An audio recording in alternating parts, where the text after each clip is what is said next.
job down at Daytona. He was in the middle of every crash, made his way through it, got a top 10 finish, and it looked like, man, he's going to be able to march right toward being in contention for this championship. Then yesterday, it didn't go so good, and that's tough on a young man like Ty. He's got to sort through all that mentally, and hopefully today goes well for him like Daytona did, and that'll get him rolling again. But I think that whole team was a little confused yesterday. Yeah, I was talking to some of the guys, and they said that, you know, they were obviously RCR has 3 trucks here with Kevin Harvick as well as Joey Coulter. They had some differences in Ty's truck than what Kevin Harvick's had, and they were going to go more towards that setup, which was obviously a good thing to do because Kevin was so fast. Yeah, I like that. Jennifer Jo Cobb sets a little quicker time out there, 21.096 for Jennifer Jo Cobb. That'll be the number that everyone's shooting for. Now she is locked into the race. Chris Lafferty has the time that the go or go homers are trying to beat. Let's go back to Ray. Well, an interesting day yesterday for Timothy Peters and the 17 team. Very first practice, you're at the top of the board, and then an engine change, and now you're mid-pack. So how do you salvage that this weekend? I got all the faith in the world in Butch Hilton and all the guys that really worked hard yesterday through the adversity. So thanks to everybody at Joe Gibbs Engines for hustling and getting that engine changed. We're going to be okay. Our Service Central, National Tire and Battery, Nelson Toyota, Thunder Road, Harley-Davidson, Toyota Tundra is pretty good. So we'll get us a solid starting position, and we'll be okay for the race. Okay, good luck. That's Timothy Peters. And folks, because they had a sealed engine in that truck, they do not have to go to the back after qualifying. The other difference that takes place here at Martinsville in qualifying is pits were already picked prior to them getting here because they worked on these trucks in their pits yesterday during the practice and getting ready for qualifying. The one thing will be obviously starting position is what they're working on. And that number 1 pit stall, the best pit stall on all of pit road, is reserved for the pole winner if they choose to take it, in which they will. That baby. Yes, they did. That'll be a great. It's a nice little carrot out there, isn't it? Yeah, and you got to give your tip of the cap to Jennifer Jo Cobb. She picked up her speed from yesterday on this green racetrack. That was an impressive run. She was able to beat the other 2 trucks that have gone so far. So good job, Jennifer Jo. Ty Dillon getting some words of wisdom from his grandfather. It's Pop, Richard Childress. Green flag comes out for our next truck in qualifying, BJ McLeod. You see the tracker. He's tracking first right now, which would mean he would be faster than Jennifer Jo Cobb. But again, only one of the 3 trucks that have already qualified is a go or go homer. BJ is one of the go or go homers, so he's in the same boat as Chris Lafferty. Has to beat 7 trucks to get in this field. And there's quite a few of them up here at the top of this qualifying list. And going to the top of the list right now as far as speeds is BJ McLeod. Pretty good pickup. Yeah. 3/10 better on lap number 1, and this theoretical lap should be better. I like the way he's driving that thing. He's aggressive. Put her in the show. Going to be a little bit better, I think. About a half a tenth. 20.442 on lap number 2 for BJ McLeod. I think that stands a shot at maybe making this race. What do you think, Michael? Well, it's certainly faster than he was able to run yesterday by quite a bit, and faster than a few trucks that ran yesterday that are in the same situation as BJ, having to qualify in on time. So it's probably going to be just close enough where he's going to have to sweat it out for a while, Phil. See the hood on this Brian Silas truck right here. Rockingham coming up. It's our next race for the Camping World Truck Series in a couple weeks, and man, everybody down in the garage here is excited about going back to Rockingham. Yeah, Casey Kane decided he was so excited about it. He's going to fly from Texas to Rockingham to race over there. And did you get a ride yet? I haven't got a ride yet. Hey, Casey, how you doing? Hope you do well today. The thing about it, people want to race on that track. It's cool that we're going back to North Carolina to race a truck, but everybody wants to be at Rockingham, the high bank, sideways, fun racing. And again, the safer barriers added to Rockingham. That allows the Camping World Truck Series to head back to that racing facility. We see Brian Silas go 3rd quick in his qualifying session on his first lap. His 2nd lap, saw the tracker, looks as though he moves up a spot. So Brian Silas 2nd quick. More information on Rockingham, go to rockingham.com. Again, festivities start on Thursday there. Let's go back to Ray.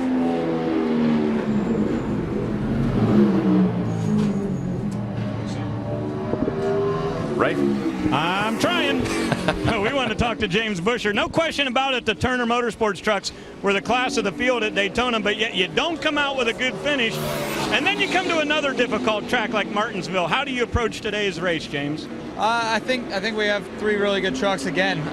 You know, Nelson, Miguel were both top 3 in practice. I had somebody pull out for me during my mock qualifying run, so I'm really glad that we're qualifying now because we ended up like 19th on the practice sheet.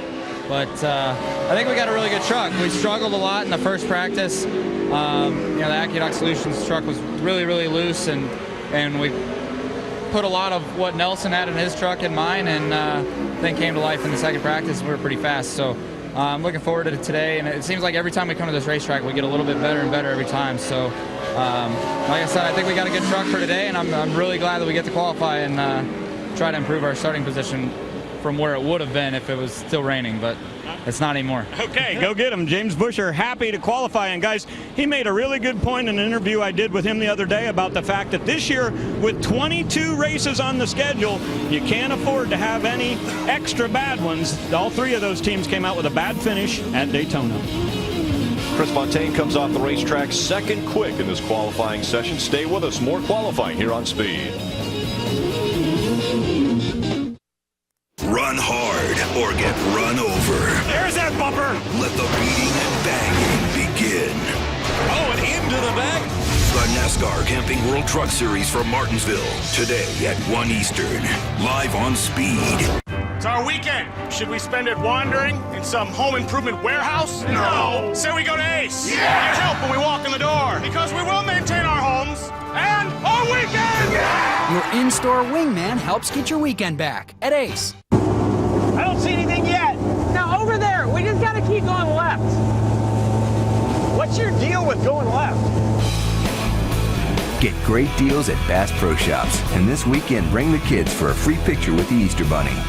Shinedown, the band that brought you Second Chance. The Sound of Madness. Return with the new album Amaryllis, featuring Bully.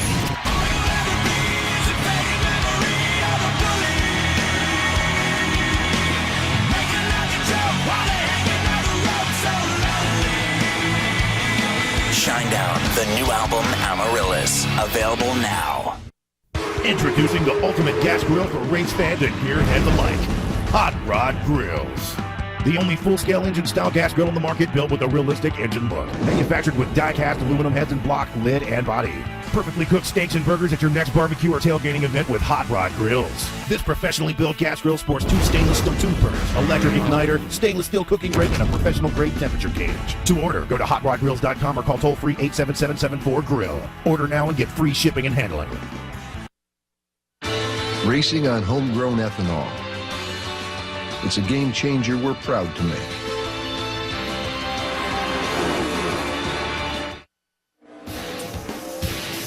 Natalie Sather off the racetrack now after her qualifying effort. She was second quick, but the problem is she only beat 3 of the other go-or-go homers up to this point. One of those being Norm Benning, who's still on the racetrack. We'll see if he improves on the second lap. He does. He moves just in front of Natalie Sather.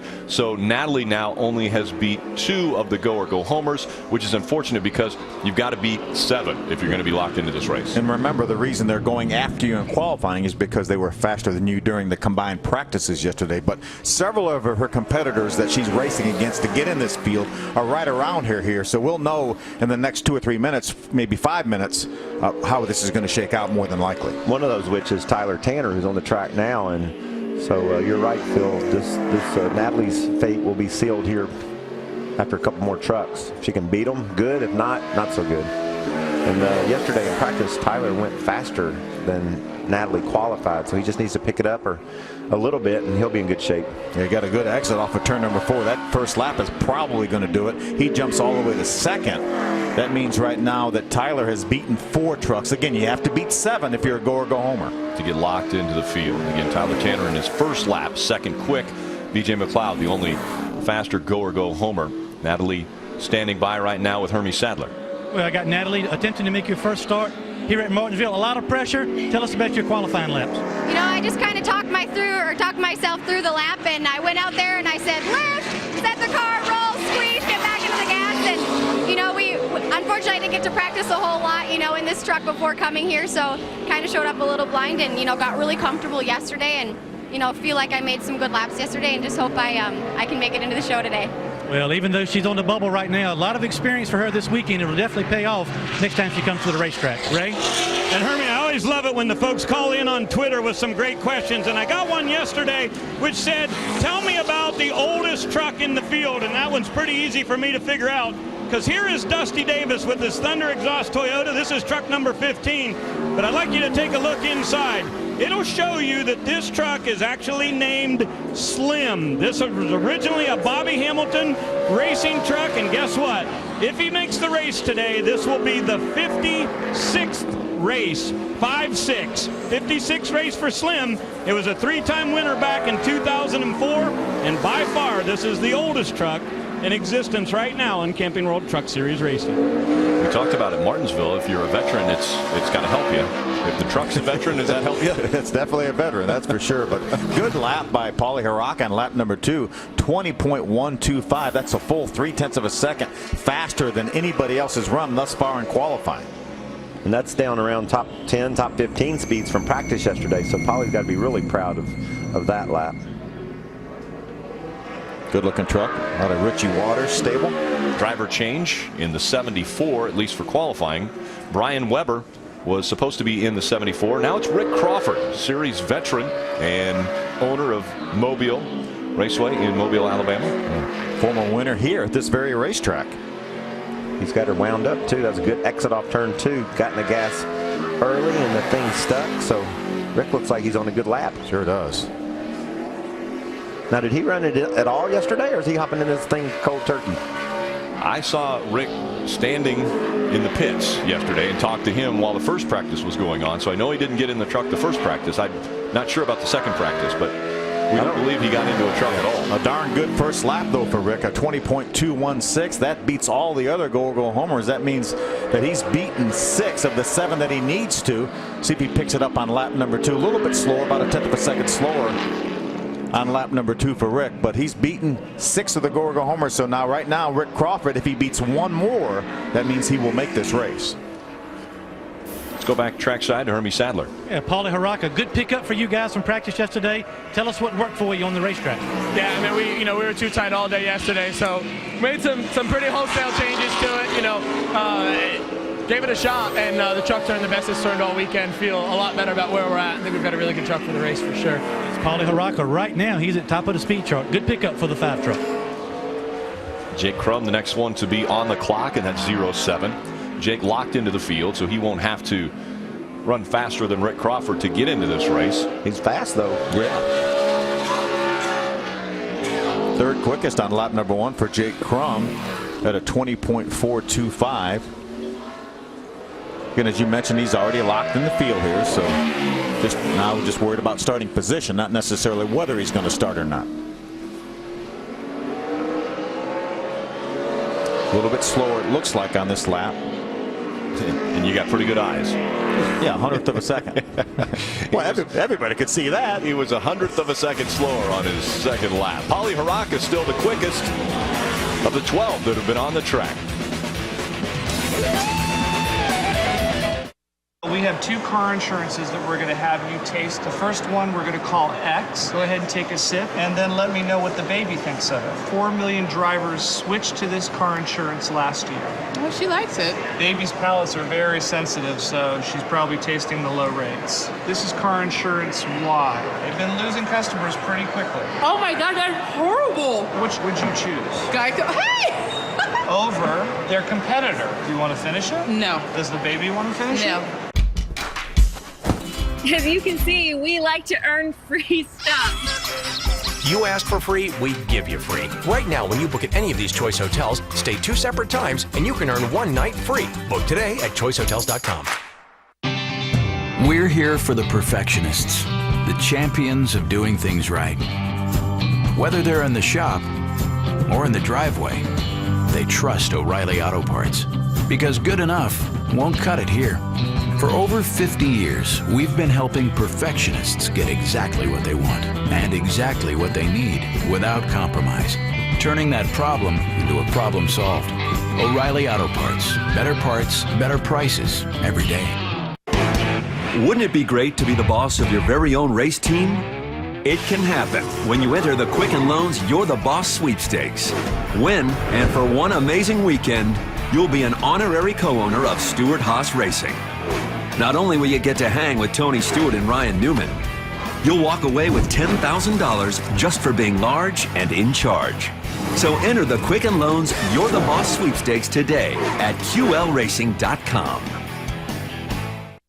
Introducing a powerful weapon in your fight against lawn weeds. Ortho Weed B Gone Max with the new continuous spray wand, so you can kill invading weeds down to the root without harming your lawn. Guaranteed. Ortho Weed B Gone Max. Today, the world's toughest trucks beat and bang right here at Martinsville. They call it the paperclip. You'll want to tune in. Tempers flare, and of course, there'll be some metal that'll be bent at the end of that race. The NASCAR Camping World Truck Series from Martinsville. That's today, 1 Eastern, live on Speed. Welcome back. Qualifying continuing for that race I just talked about. And Clay Greenfield locked himself into the show, as well as Rick Crawford. He's locked in. Dakota Armstrong now the truck on the bubble of the go or go homers. So you've got to go faster than 20.369 if you want to be in this race. And then that's only 200th of a second slower than Clay Greenfield, and Dakota Armstrong would be in this field. And Phil, like you said, trucks keep getting faster and faster, so Dakota's got to hold his breath a little bit, right? Well, Mikey, Equipment Express is the sponsorship on Turn 1's number 60. J.R. Fitzpatrick, the driver this year. I know you've got a lot of short track experience, but how do you like Martinsville? It's definitely different than what I'm used to, you know, but everybody at Turn 1 gave me a real good truck. 15 quick yesterday. Everybody's so close. I mean, I think as long as I don't mess up this lap here, we should be all right. Okay, so a little bit of the onus on the driver. Let's go to the other end of pit road. Check back in with Hermie. Well, Rick Crawford, good to see you back inside of a truck. And you told me you got about 20 minutes of practice in this truck yesterday, and you got it locked in the show. Congratulations. Yeah, it's a Coma Unwind. Brian Weber let me have this thing about 20 minutes left in practice yesterday to see what I could do with it. Actually, it's one of my old circle bar trucks from 3 or 4 years ago, and so I fit right in it, fit well. I love Martinsville. You know, the NASCAR Camping World Truck Series is so competitive that it's really anxious, and you got to get up on the wheel to get out there. Now I'm going to have me a Coma Unwind drink and just relax the rest of the day. Yeah, that's Rick Crawford. Good to see him back in the truck, and he got the job done, guys. Well, he sure did.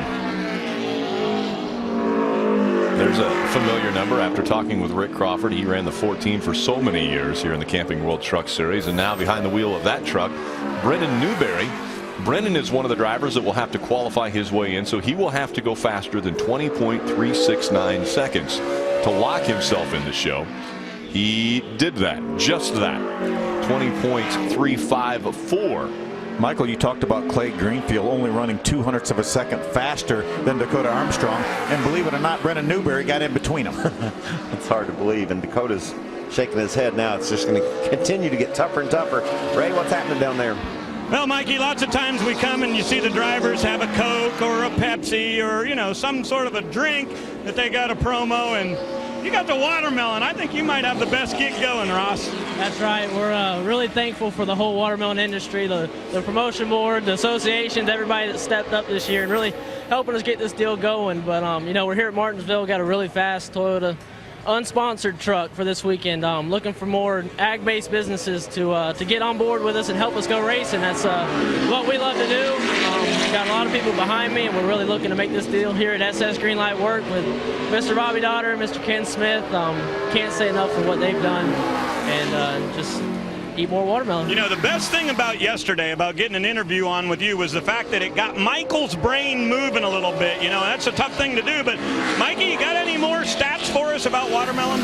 Well, Ray, back in 1776, the first cookbook for watermelons was published, and one of the recipes included watermelon pickle rinds. You only get that here, too, by the way. Whoa, John West into the wall a little bit, or right next to the wall. But he's already in. You know, we talked about Clay Greenfield, how close he was. Believe it or not, John West Townley got in between him as well. He is 15 one-thousandths of a second as you see him get very, very close to the outside wall ahead of Dakota Armstrong. That means John West Townley will be in the race later this afternoon.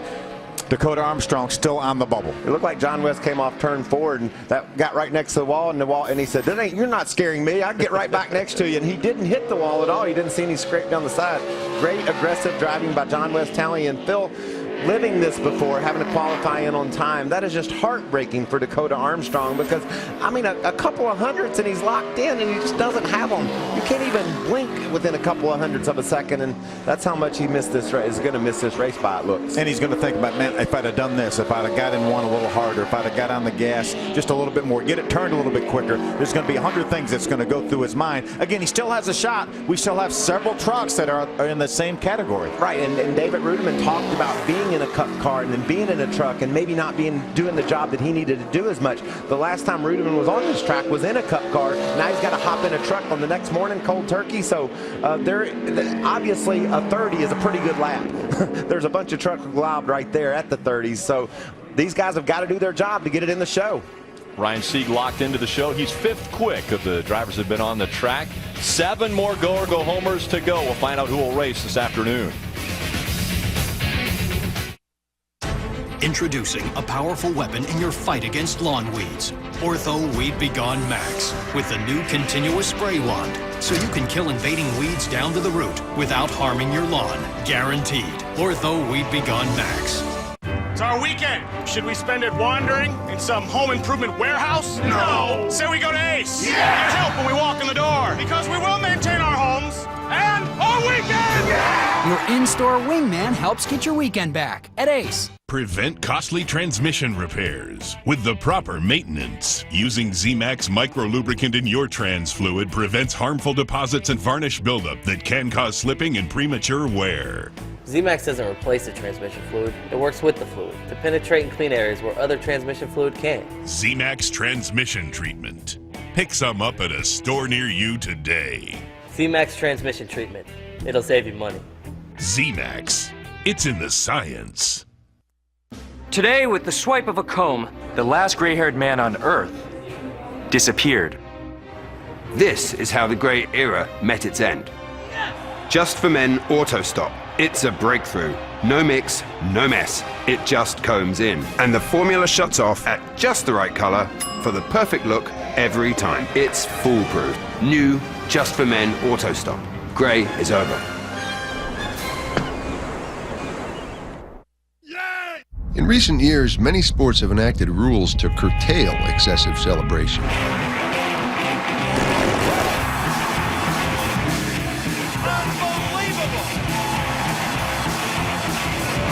Hey, whatever works for you.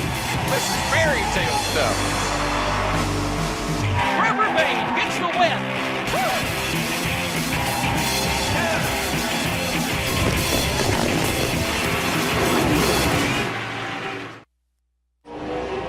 Tomorrow, NASCAR Race Days live from Martinsville. We'll tell you if Dale Jr. will untangle the paperclip to end his winless streak. Plus, Biffle, Harvick, and Hamlin join us live. NASCAR Race Day, fueled by Sunoco from Martinsville tomorrow, 10:30 Eastern, live on Speed. Those of you that tuned in for Cup qualifying, which normally would be taking place now, we had a little bit of a delay earlier this morning because of rain. They dried the racetrack, and we are getting truck qualifying completed before the Cup cars will come out to set the field for that race. David Rudiman went out on the track. We saw him about to climb out of his truck. He is 4th quick, and he's locked himself in. Now, because of, I believe it was one of the later drivers that just went out, B.J. McLeod is on the bubble. Dakota Armstrong is in. Caleb Holman. Caleb Holman. That was the one that I was looking for as far as the go or go homer that wasn't able to beat Dakota Armstrong. So that locks Dakota Armstrong in the race. Now it's B.J. McLeod at 20.442 seconds that will be on the bubble to find out if he'll race this afternoon. I bet you Dakota's saying, finally. Everybody was beating me by 100th. I finally got a guy and got in the race. Caleb Holman couldn't match his time from practice, and that put Dakota in the race. I know a happy driver that is going to be racing this afternoon is John West Townley. We're going to hear from him in just a moment. Let's go down first to Ray.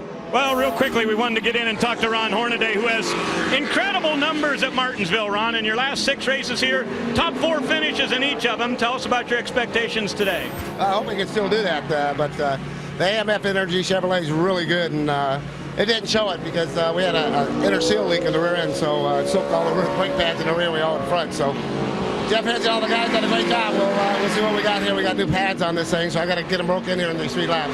Okay, and if you see right here, folks, this is in memory of Marie Foster. They called her Grams. That is Lindy Hornaday's mother, and our condolences go out, of course, to all the Hornaday family. Hermie? Ray, want to get a word with John West Stanley. Heck of a job getting this thing locked in the show. Now you have focus returns to the race. What have you guys learned from yesterday? What are your expectations? Well, I feel really good about the run we have here. I know it'll be probably top 15, top 20. Yesterday, it was just a great practice run. I didn't expect it. These guys sure pulled together one heck of a truck. I got to applaud them for that. I think we'll get this Toyota Tundra out there today, and I believe we'll have us a good showing. And he's got some experience on the box as well. Chris Rice is his crew chief. Been coming to Martinsville a long time. These guys looking for a good run today. Top of the charts, Ty Dillon in that number 3. Look at his lap time, a 19.810. Huge pickup. The fastest lap we saw in all of practice yesterday was a 19.92, a full 1/10 of a second faster than anyone's run this week. He said, I think we've changed some things that's going to help this truck. I talked about he needed to have a good day today to continue the momentum from Daytona. Let's just go ahead and check that box. I think it's going to be a good day. Kevin Harvick jumped in that truck yesterday to help Ty a little bit, so it's invaluable to get somebody with Kevin Harvick's experience to get in there and help you, and man, did it work.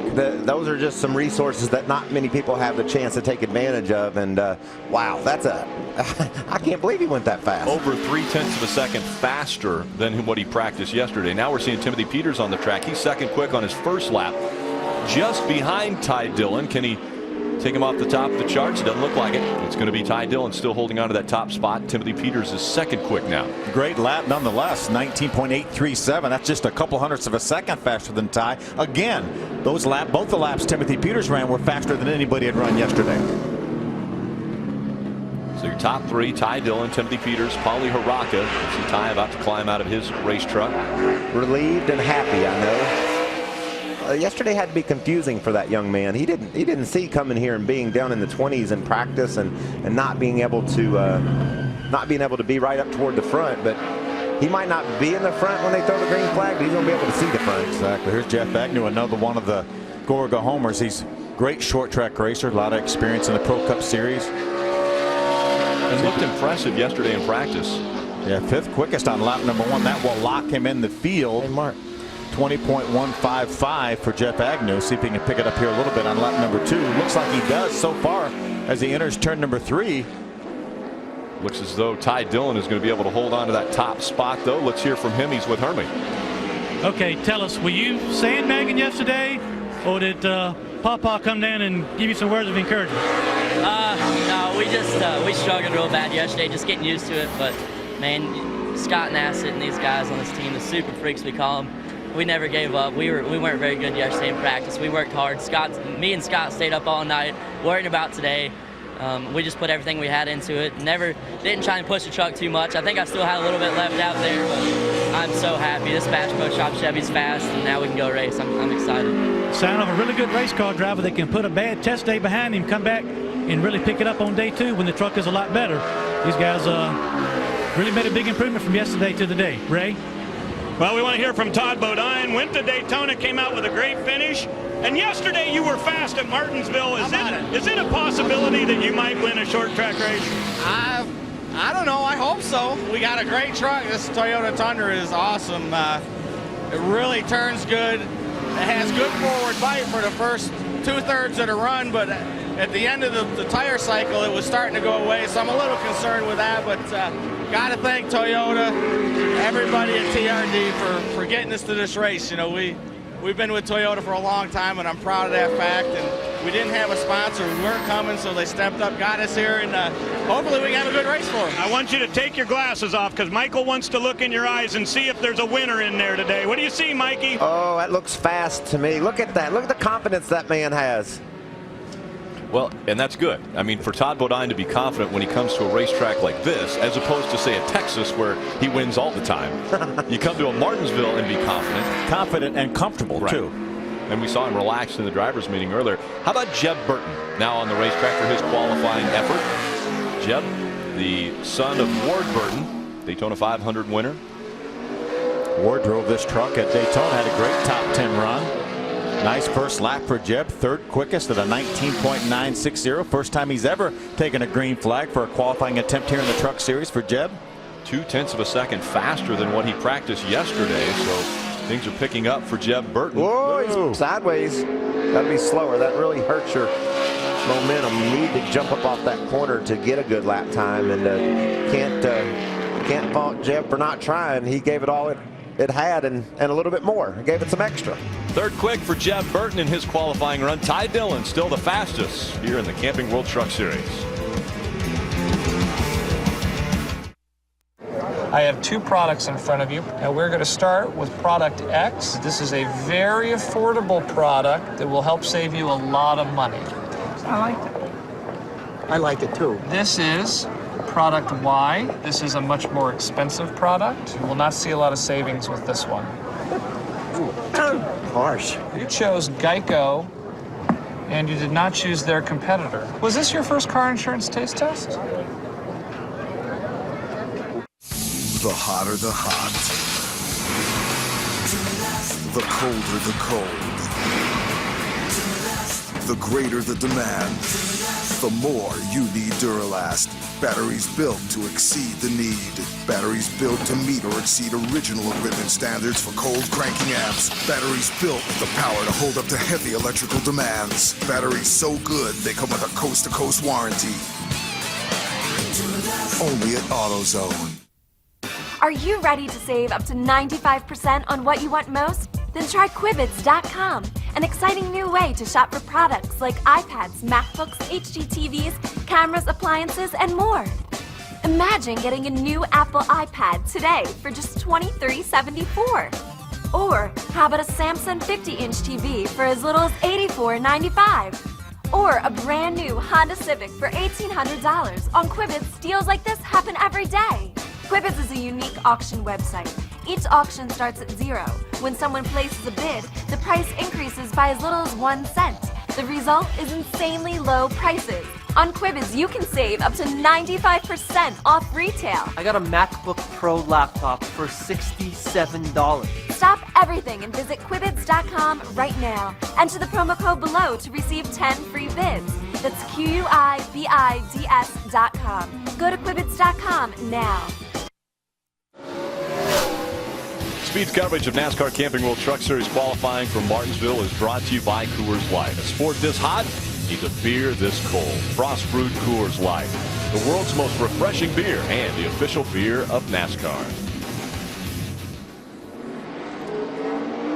J.R. Fitzpatrick now on the racetrack, just finishing his qualifying run. He moves up to 8th quick on that second lap. So J.R. Fitzpatrick, a very good run. Dusty Davis in the 15 also locked himself in. He was 11th quick now after J.R. Fitzpatrick comes off of the track for his qualifying run. Let's go down to Ray, who's with Kevin Harvick. Great looking tied Chevy for Kevin Harvick. Fast in both practices yesterday. You were the first guy in the 19-second bracket yesterday. So what's your expectations for a pole run today? Well, I don't really know. The only thing I have to base it off of is Ty's truck. We didn't do a qualifying run, so tires are at such a premium that we didn't want to put any laps on any of our tires. So everybody on our Tide Chevy's done a great job, and we'll go out there and see what happens. All right, Kevin Harvick, the only guy with 2 wins in the Camping World Truck Series at this track, and both of them have come in the spring race. Hermie? Well, Jeb Burton, a sign of a good race car driver is you're third right now and you're disappointed by it. Good run for you guys, but tell us about your second lap that you were hoping was going to be better. I think we would have had something for Ty on the second lap. I think I had him, and right in the middle I got free, and that carried over when I picked up the throttle. So good effort for the 27 truck, and hope we get them in a race. These guys can't explain to you how difficult it is to make your first ever qualifying run at Martinsville, and I think Jeb Burton did just fine. Passed with flying colors. The 7 of John King, again our most recent winner in the series, had a little bit of a wild ride. He had his hands full down here on his second lap, drove her down in turn number 1. Lost the back end. That hurt his second lap. First lap 20.519, only 21st quickest. Yeah, that just kills everything. You get these things sideways at all that early in the exit of the turn, you can't do anything about it. You get the gas all the way down, it gets loose right there. When you get up to the wall, you can live with that. But it's so much about the launch here. Getting that gas down on the floorboard right away and then just hoping those back tires sticks, and Johns did it. Jason Leffler, 6th quick on lap number 1. Let's go back to Ray. Well, let's hear from former winner Johnny Sauter. You got the same truck that you used to win with here at Martinsville, so you got another shot today? It's Martinsville, so you always have a shot.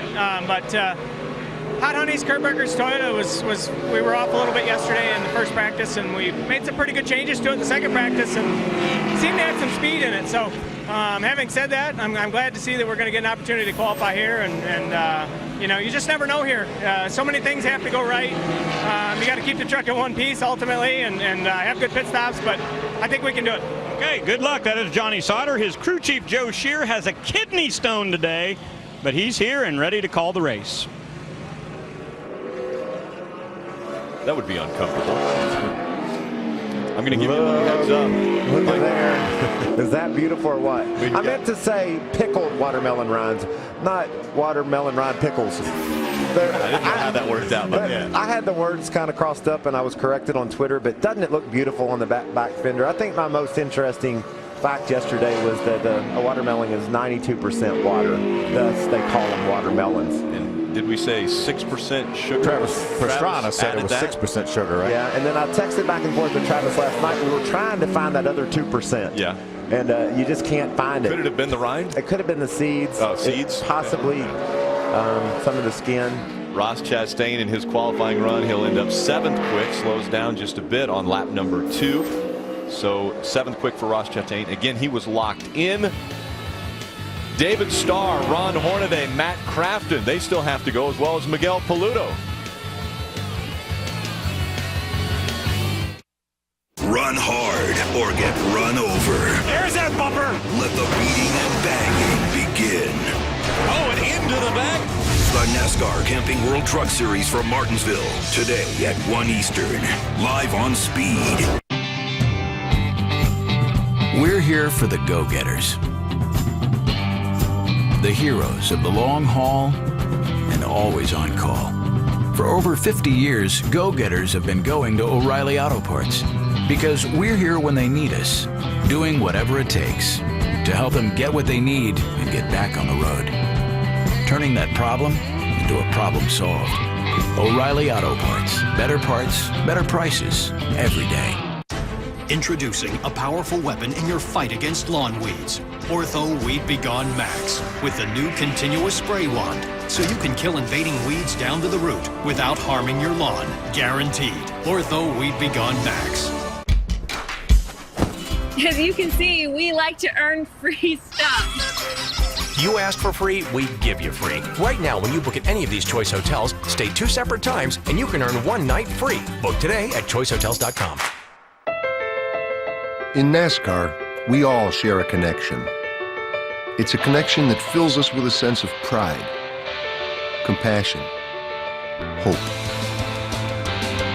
It's a spirit that shows its true power when someone needs us most.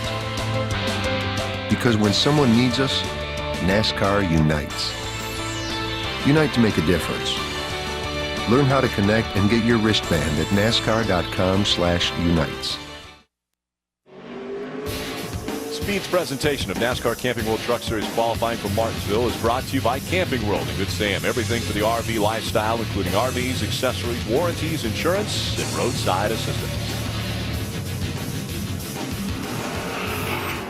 David Starr, one of the go-or-go homers, had a little bit of a close call. His first lap, he was not quick enough. Lap number 2, though, he was able to lock himself into the show. Ron Hornaday, also a go-or-go homer. He is 3rd quick. He goes 19.937, so Ty Dillon still has the mark to beat. 19.810. Matt Crafton on the clock now, and he is flirting with the pole. Matt Crafton quick on his get up to speed lap. We'll see if he can continue to carry that on. Matt's first lap. Matt's finished in the top 12 his last 8 starts here at Martinsville. Very consistent here. Talked to him yesterday down on pit road. He's working through some setup changes, but very confident. They've been to Sandusky Speedway up in Ohio, testing that truck.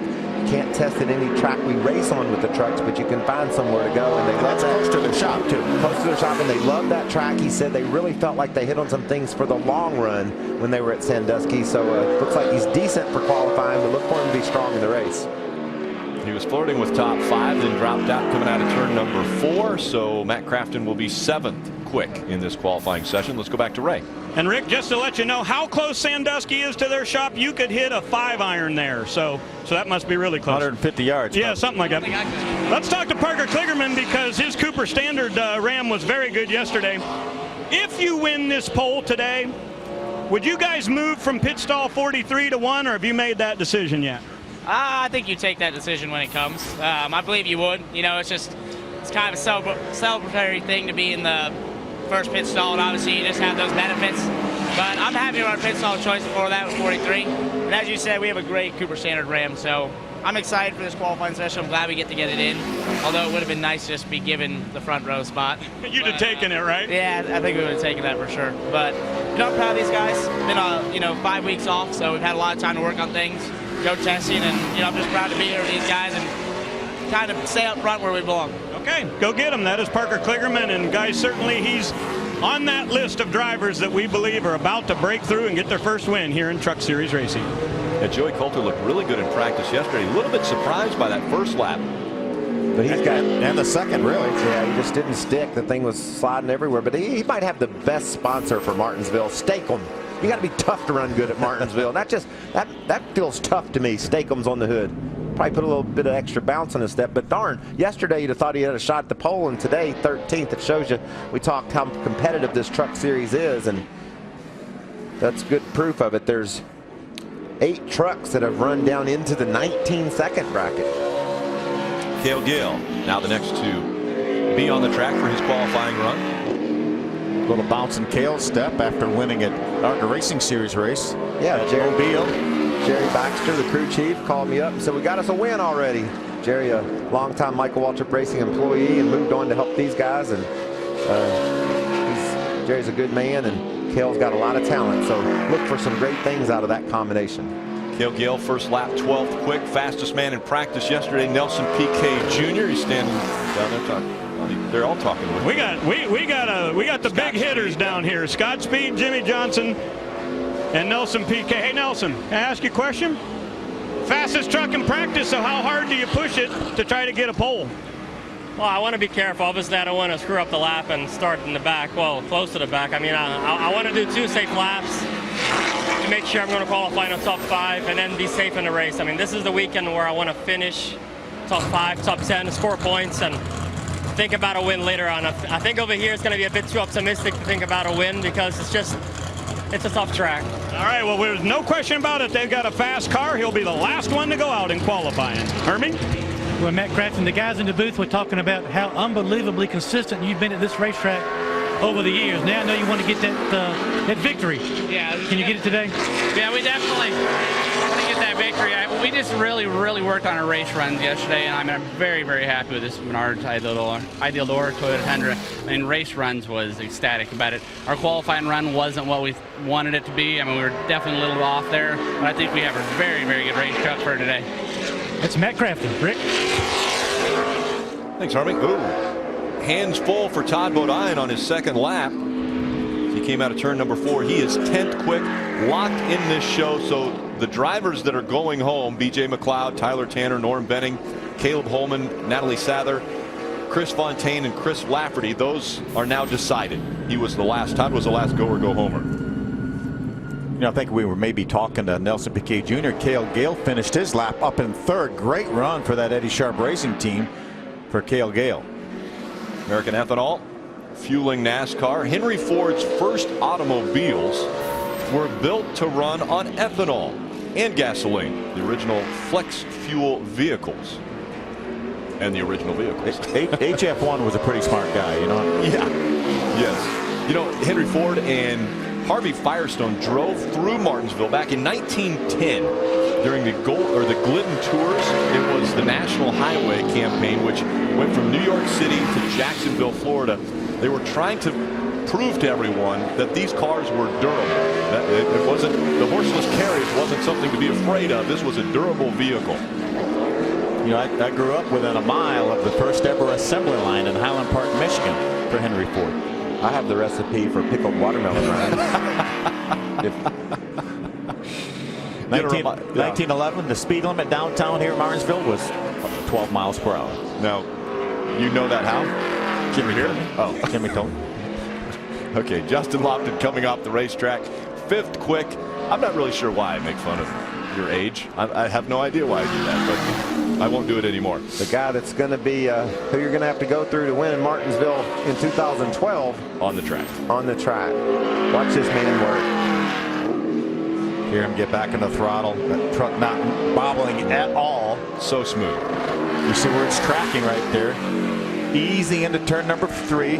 See if he gets able to get on the throttle hard here. See he's gaining on a little bit as he exits the corner. Top of the charts. 19.796 for Kevin Harvick.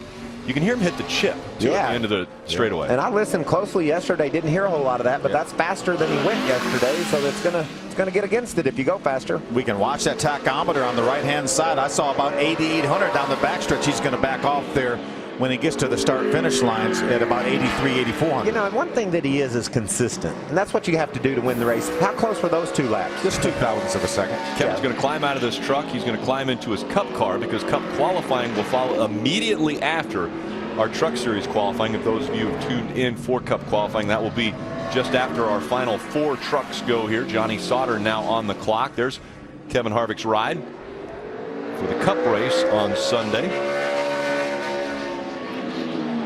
Johnny Sauter got the green flag, so now he is on the clock for his first lap of qualifying. Keep an eye on that tracker. He's floating right now between 15th and 20th. You see him have to battle that truck a little bit, Phil, to get it down into turn 3. Really smooth exit off 4, though, picking up some time there. Yeah, the marker moved to the left. 13th quickest for Johnny on lap number 1. All over the place now. Because it's so tight, Rick. You just slip a little bit, you're going to lose 4 or 5 spots, and you get a good run off a corner, you can pick up 6 or 7. Look at that. Jumps to 9th. Could he have a top 10 starting spots? 8th quick for Johnny Sauter. 19.976. It is very tight between 5th and 11th right now. Actually 12th, separated by just over 3/100ths of a second. Yeah, that's amazing. That's typically what you get when you come to a place like Martinsville. Very, very close competition. Our poor tracker goes crazy because it's got a lot of ground it's got to figure out. This is something we haven't seen yet. We saw it last year with last fall with Denny Hamlin. A couple of guys warmed their tires up differently than the others. I kind of like leaving hard, but Denny certainly made it work. Ray, how's Kevin think? What do you think about his truck now? Not much. I'm sure he's got a lot to say. Ray? Well, now we got Kevin Harvick. Looked like a smooth lap, but I heard you hit the chip. Yeah. Well, we've been driving off the chip the whole time just to keep the driver from driving it in too far. So, all in all, I think our type Chevy's pretty good. There's definitely more out there. I didn't get it all for sure, but they did a good job. Balance was good, and we'll go from there. Now, both of your wins have come in the spring race, and I heard you ask yesterday, is this the 250 or the 200? Do you race them differently?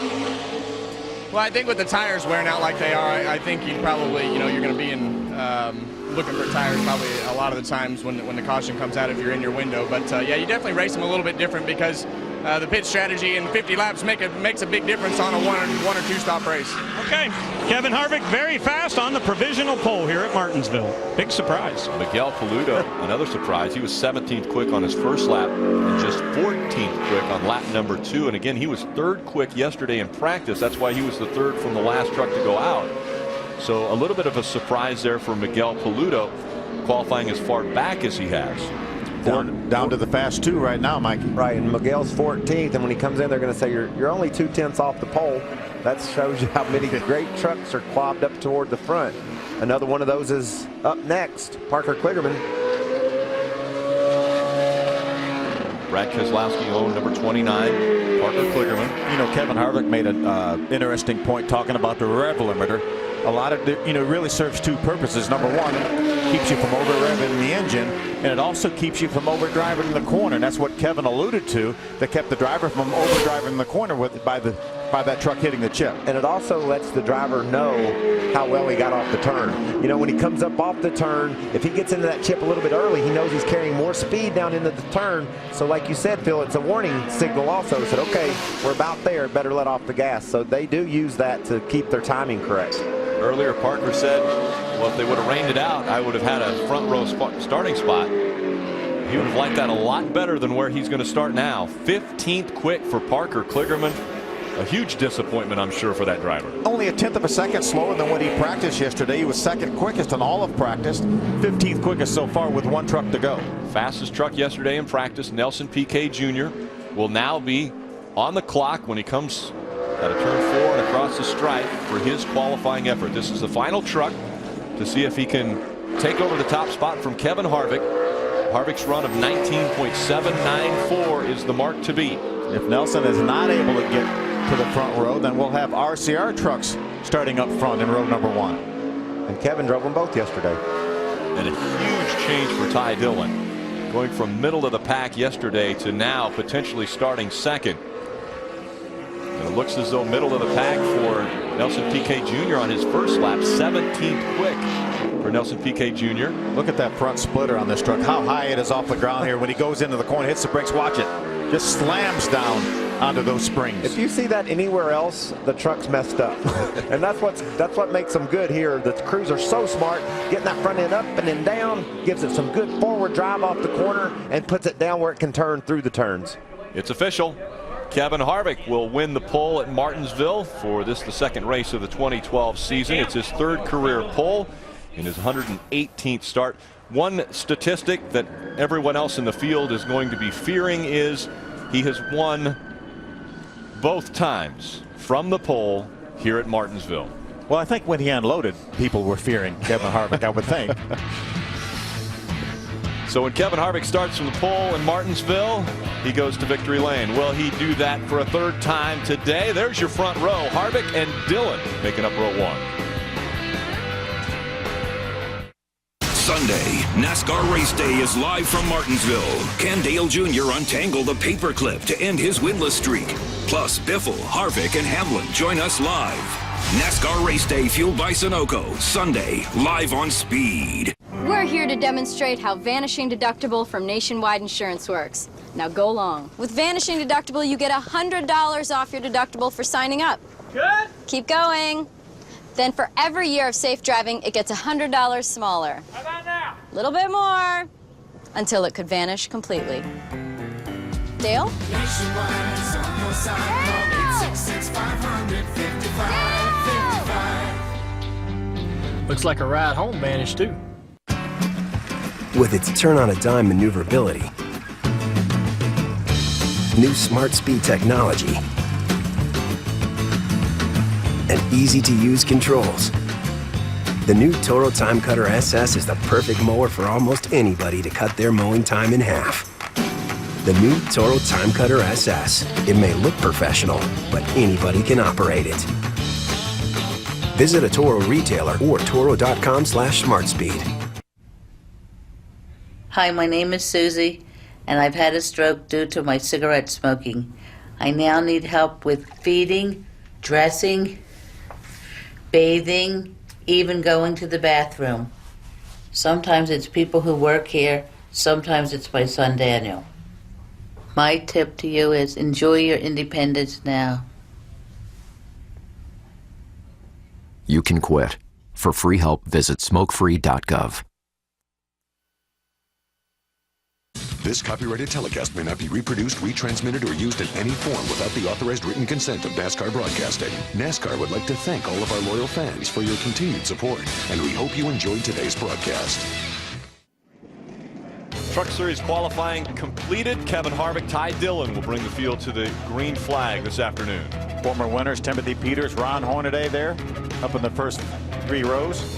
You get down to these sheets as quickly as that, you're going to have a struggle to get to the front. All the fast trucks are at the front, and these guys will have to really maybe try to pull some pit strategy or do anything, Phil, to try to get up there. Most of the time, you got to be in the top 10 to win this race. 21 of the 26 starts. The winner has come from the top 10 as we look through the back of the field. Bet you couldn't convince David Starr he couldn't figure out a way to win this baby, though, right? He's won before. He's won before, starting down in the middle of the field, but he thinks he can win. Let's go to the infield and Ray Dunlap. Kevin Harvick getting his picture taken here as a pole winner. Congratulations. The big question is, will you guys move to pit stall 1? Yeah, I think, here it's definitely a no-brainer. We had a decent pit stall with an opening out. But, usually you're going to pit under caution, so you want that short timing box. All right, this guy has won 2 spring races. Actually, he's won in all 3 of NASCAR's top divisions here at Martinsville. Guys, can you name the one other driver that has also done that? I'm going to say Bobby Hamilton. Dennis Sutton. He's not winning Cup. No. Good guess, though, Phil. A lot of great guesses. Let's get you caught up on the world of motorsports. We go to Adam Alexander in the Speed Center.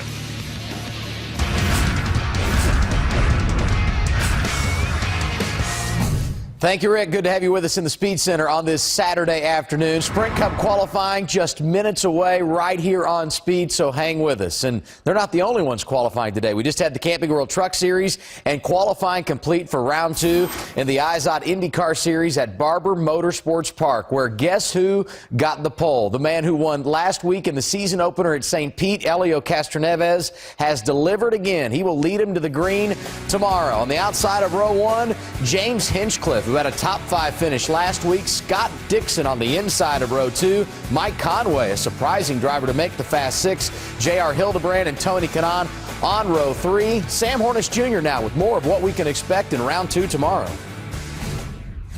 As IndyCars head into Barber Motorsports Park this weekend, I look at the differences between St. Petersburg, which is a street course, has lots of walls, no room for runoff, to a place like Barber that has a lot of runoff. The one thing about it is you have a little bit more room for error, but when you make a mistake, you're at a track that it's a lot harder to pass at, so you might not get that opportunity to get back around that guy.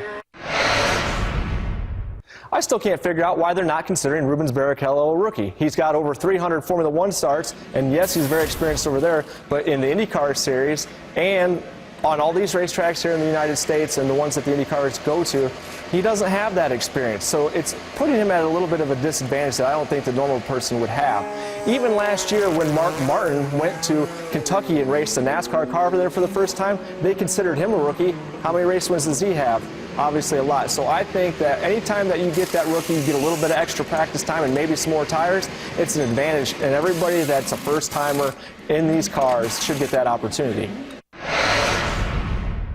My choice for the winner at Barber this weekend, Will Power. Incredibly smooth, knows how to be fast. As long as the strategy holds out, they get him in and out of the pits good, I think he's got the best shot to win this race.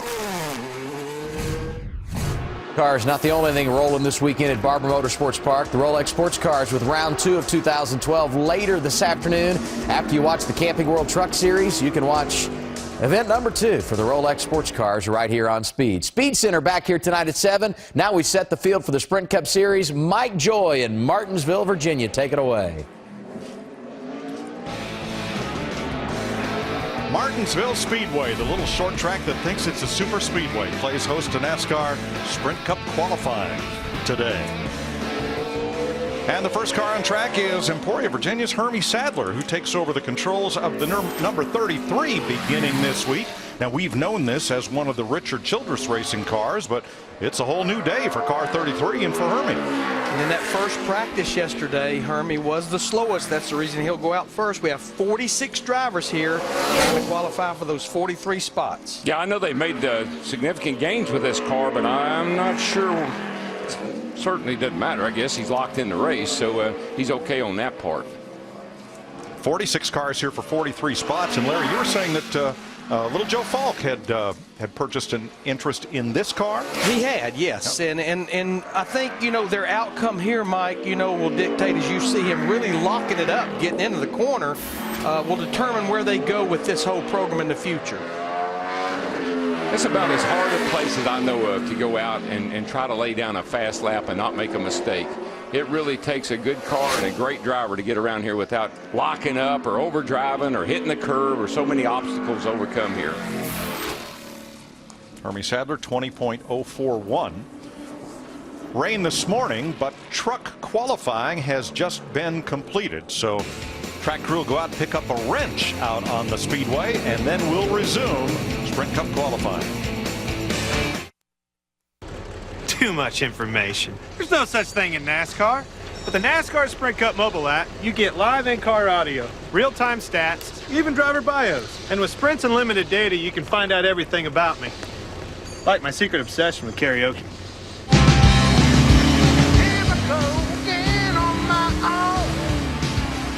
Switch to Sprint to get unlimited access to the NASCAR Sprint Cup mobile app on the only network with truly unlimited data. We're here for the teachers, the people who explain how to do it and why. For over 50 years, teachers have relied on O'Reilly Auto Parts because we understand the value of keeping vehicles and traditions running strong. Sharing what we know and showing them how. Turning that problem into a problem solved. O'Reilly Auto Parts. Better parts, better prices every day. This is delicious. Okay. Is this where we're at now? Just eat whatever tastes good? These sweet honey clusters. Actually, there's a half a day's worth of fiber in every. Why stop at cereal? Bring on the pork chops and the hot fudge. Fantastic. Are you done, sweetie? Yeah. Fiber One. We picked a great seafood place. It's a tad bit pricey, and hopefully we caught the chef on a good night. Golden Corral's pan-seared seafood and more. Delicious tilapia, shrimp scampi, sirloin, beef tips, and more. All on our endless dinner buffet, still for one low price, only at Golden Corral. This NASCAR Sprint Cup season, you can follow your favorite drivers' every move with RaceView on NASCAR.com. Listen to strategies for all 43 drivers with live in-car audio. 1.2, bud. Bring it back. Watch every car from multiple viewpoints with exclusive virtual cameras you control. Follow all the action with the most real-time stats and telemetry anywhere. And go even deeper with the new RaceView 360 with more driver and pit stats than ever before. RaceView, only on NASCAR.com. Speed's presentation of Sprint Cup qualifying from Martinsville is presented by Golden Corral. Help yourself to happiness. And brought to you by Allstate, the only car insurance with a claim satisfaction guarantee. Hermie Sadler first up. This is Landon Castle in the Burger King number 83. Former Nationwide Rookie of the Year. And he's got to make the field on time. Yeah, this car with this driver, they've been locked into the show the first 5 races because of going off of last year's owner points. But starting here at Martinsville, it's the current owner points of 2012, and that can move each week depending on what driver, what team's in the top 35. Pretty good little wheel man right here. I think he can get this car in the show, Larry. He's pretty good on these short tracks. Now they were the slowest of the Gorgo homers in practice, so Landon hoping they've picked up some speed, and 19.826, 0.2 quicker than Hermie Sadler, who is locked into the field. It's almost exactly what he ran in practice, a 19.82 yesterday.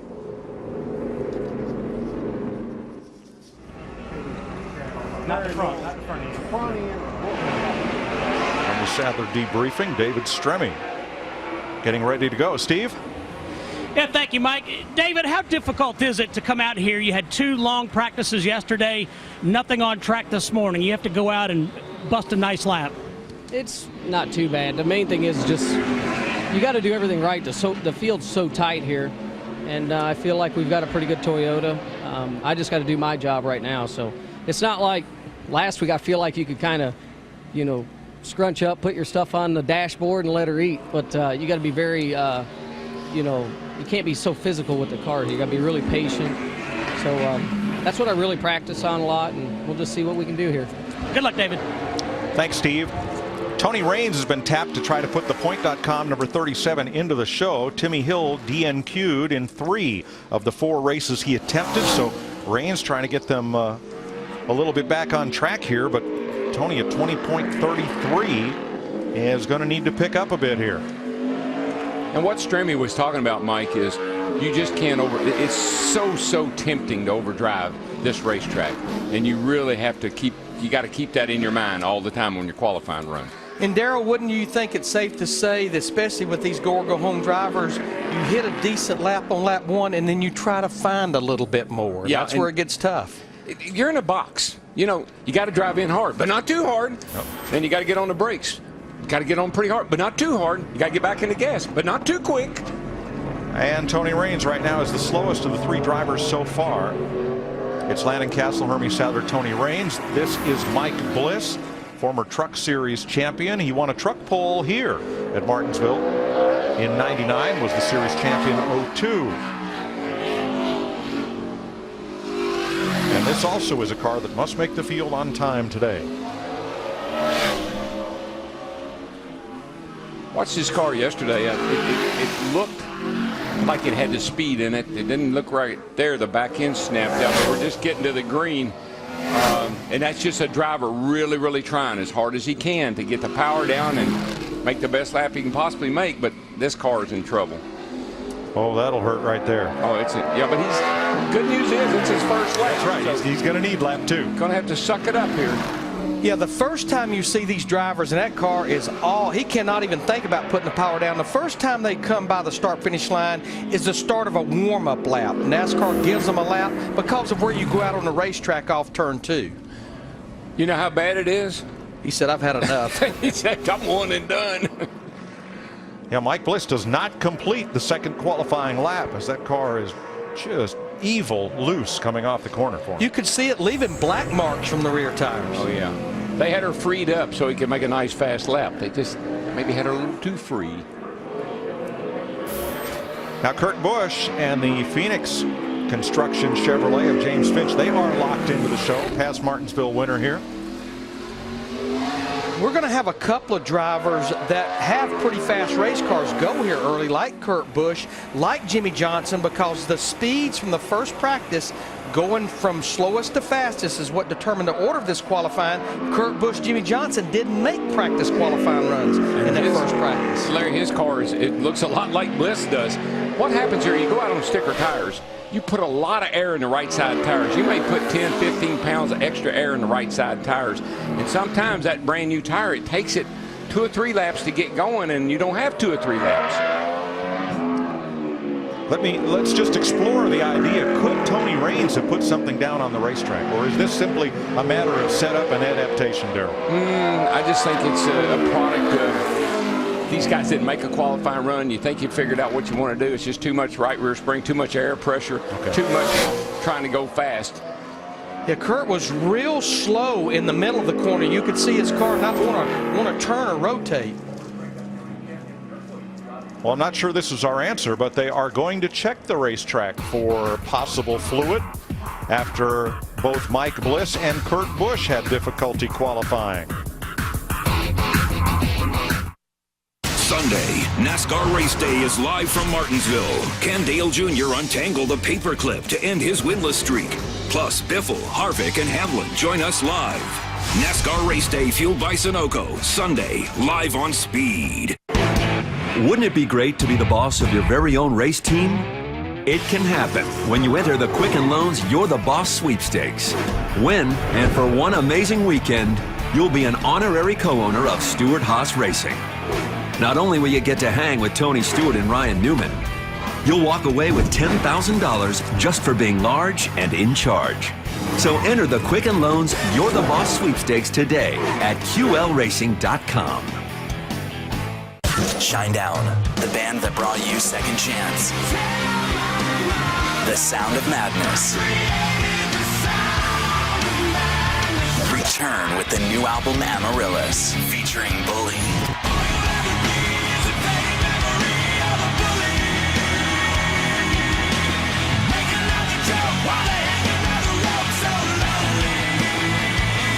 Shinedown, the new album Amaryllis, available now.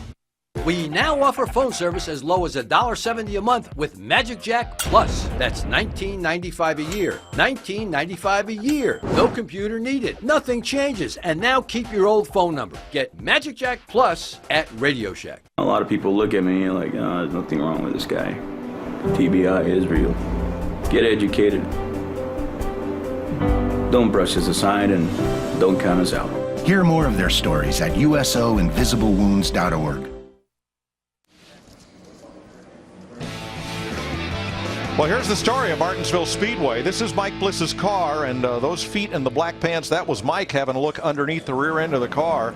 And Kurt Busch walks past because there is a big fluid leak, looks to be oil, from Mike Bliss. Now, let's look at this replay. Here's Mike Bliss coming to the green. This fixed mount camera, the lens is clear.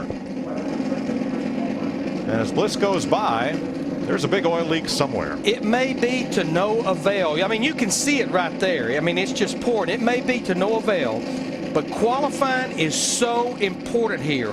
Whether you're locked in or not, Matt, I would be lobbying to get a redo on that 51 car if I was Kurt Busch and his race team. Absolutely, Larry Mack. In the back of that 19, you can just see oil all over it. Kurt, lobbying for a redo?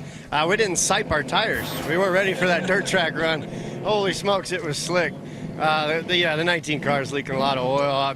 I was just trying to do what I could and build heat in the tires, but you can't build heat in the tires when there's oil underneath them. So NASCAR's talking about a rerun right now, and we'll put tires on it and give it our best shot and just kind of stay cool here through all this. Good luck again. Thanks.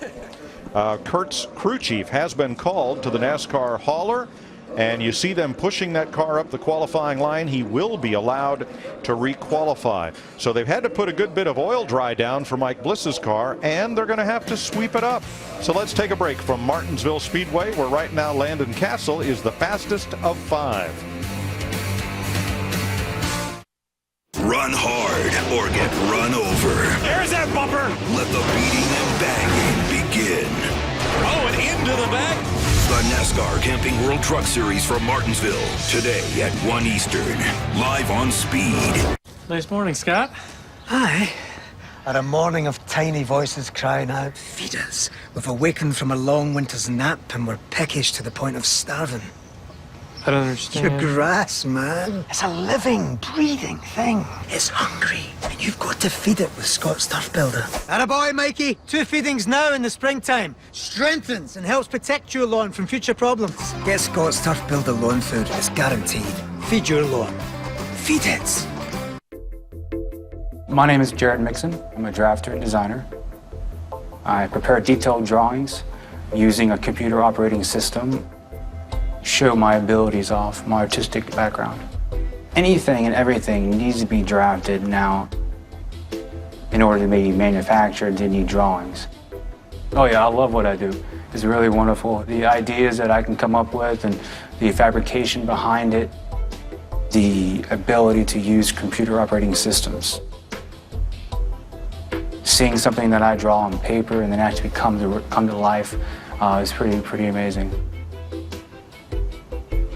I wouldn't have seen myself in this position without the opportunities I gained through ITT Tech. We are educators helping people build a foundation for the rest of their lives. ITT Technical Institute, education for the future. To find out more, call 1-800-488-3652. Cleaning up after Mike Bliss's oil spill during his qualifying lap, and you see the yellow curbing and the grass to the inside, the concrete corners and the asphalt straightaways of certainly one of NASCAR's most unique racing surfaces. It started as dirt in 1947, and the one thing that has never changed here at Martinsville is the shape and the outline and the position of the wall around this racetrack. It's still 0.526 miles, has a little more banking than it used to in the corners, 12 degrees. The straightaways are flat and they're each 800 feet long. Put a paper clip on your desk and you're looking at the shape of Martinsville Speedway from our Golden Corral track description.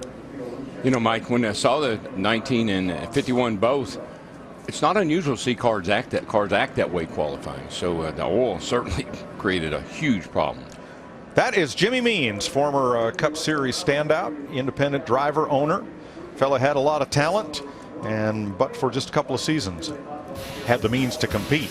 Talk about compete later on today. The NASCAR Camping World Truck Series will be coming up after qualifying. Kevin Harvick and Ty Dillon will share the front row live from Martinsville right after qualifying. We'll be right back.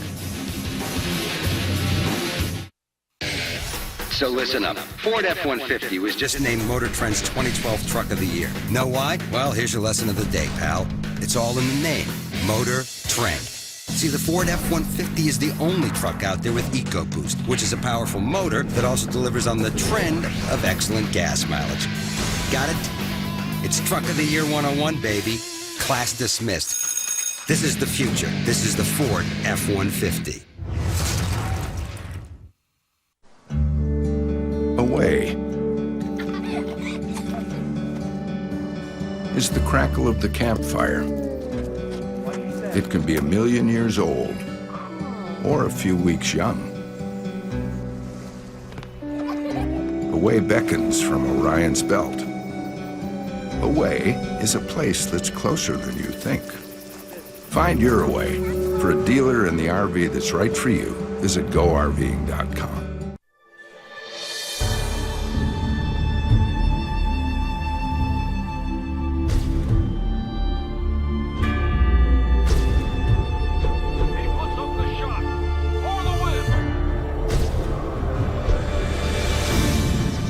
It's March, and it's mayhem. And if you've got cut rate insurance, you could be wishing it was February. So get Allstate. Dollar for dollar, nobody protects you from mayhem like Allstate agents. We now offer your family phone service as low as $1.70 a month with Magic Jack Plus. As low as $19.95 a year. $19.95 a year. No computer needed. Keep your old phone number. Start saving today. Available at Walmart. Today, Garcia with a jump. the Rolex Sports Car Series thunders into Birmingham for round 2 on one of the most challenging road courses. Oh, look at that. The Rolex Sports Car Series, Birmingham. Today, 4 p.m. Eastern, only on Speed. Track cleanup continues at Martinsville from Mike Bliss. Dropped a bunch of oil on the racetrack while he qualified. Here's an American Ethanol Fast Fat. Virginians use almost 10 million barrels of American ethanol annually, helping reduce our dependence on imported oil. Let's get a word from Steve Burns. Mike, we just got hammered by the track dryer. Oh, sorry. no, that's okay. Hey, the good news for Kenny Schrader in this number 32 car is that he is locked in, but you know, Kenny, you can't play it too safe because this is a track where your starting position really matters. Yeah, it really does. But we've been real good up here the last couple. I've got to run the last couple races up here for Frankie and Fast Lane team, and really excited about having Federated Outparts on board. But we're going to try to get us a better starting spot. But boy, still 500 laps here and start out, you know, and still have your original fenders on. That goes a long way here. I'm going to get the speedy dry off of your seat. The perfect time to come back, didn't it? Right when the jet dryer came. That's all right. Good luck, Kenny. Thanks. We've had 126 Cup races at Martinsville. And they were racing before NASCAR was even formed. But 126 races in what's now the Sprint Cup Series. Ken Schrader has competed in 50 of them. That's 40% of all the races run here for the past 3 generations. Schrader's been in 40% of them. And boy, he runs hard here. Count on Schrader to be on the lead lap when this thing ends. Yeah, that Beth Ann Morgenthau car that he drove up here, yep. I mean, a number of times finished in the top 10 with that car. So Kenny's good on this racetrack. And yeah, they ran they started running 500 laps here back in 1956. I mean, they were running 500 laps around this joint in the 50s. And the races here had great names. This race was the Virginia 500. Its fall counterpart was the Old Dominion 500. The modified races were the Dogwood 500 and the Cardinal 500, the state bird. The Azalea 150 in the spring for the modifieds. So you see Martinsville second on the all-time list of Cup races, but I don't know if we need an asterisk because some of the Thursday Daytona races, the qualifying races up through, I think, 1962 or maybe even later, counted as point races. So as far as 500 lap or 500 mile races, there might have been more of those at Martinsville than anywhere. Well, you think about it, they paved this place in 1955, so they ran on it. It was a dirt track for a while. Yes. When it first started. That's right. And a lot of NASCAR races were held on dirt. Boy, that was exciting. Let's go downstairs. With David Reagan, Mike. David, I think you made your very first Cup start here. How difficult is this kind of a track to adapt to when you're young and first starting out? We know when you're young, you're used to these 25, 50 lap short track Saturday night, shootout style races.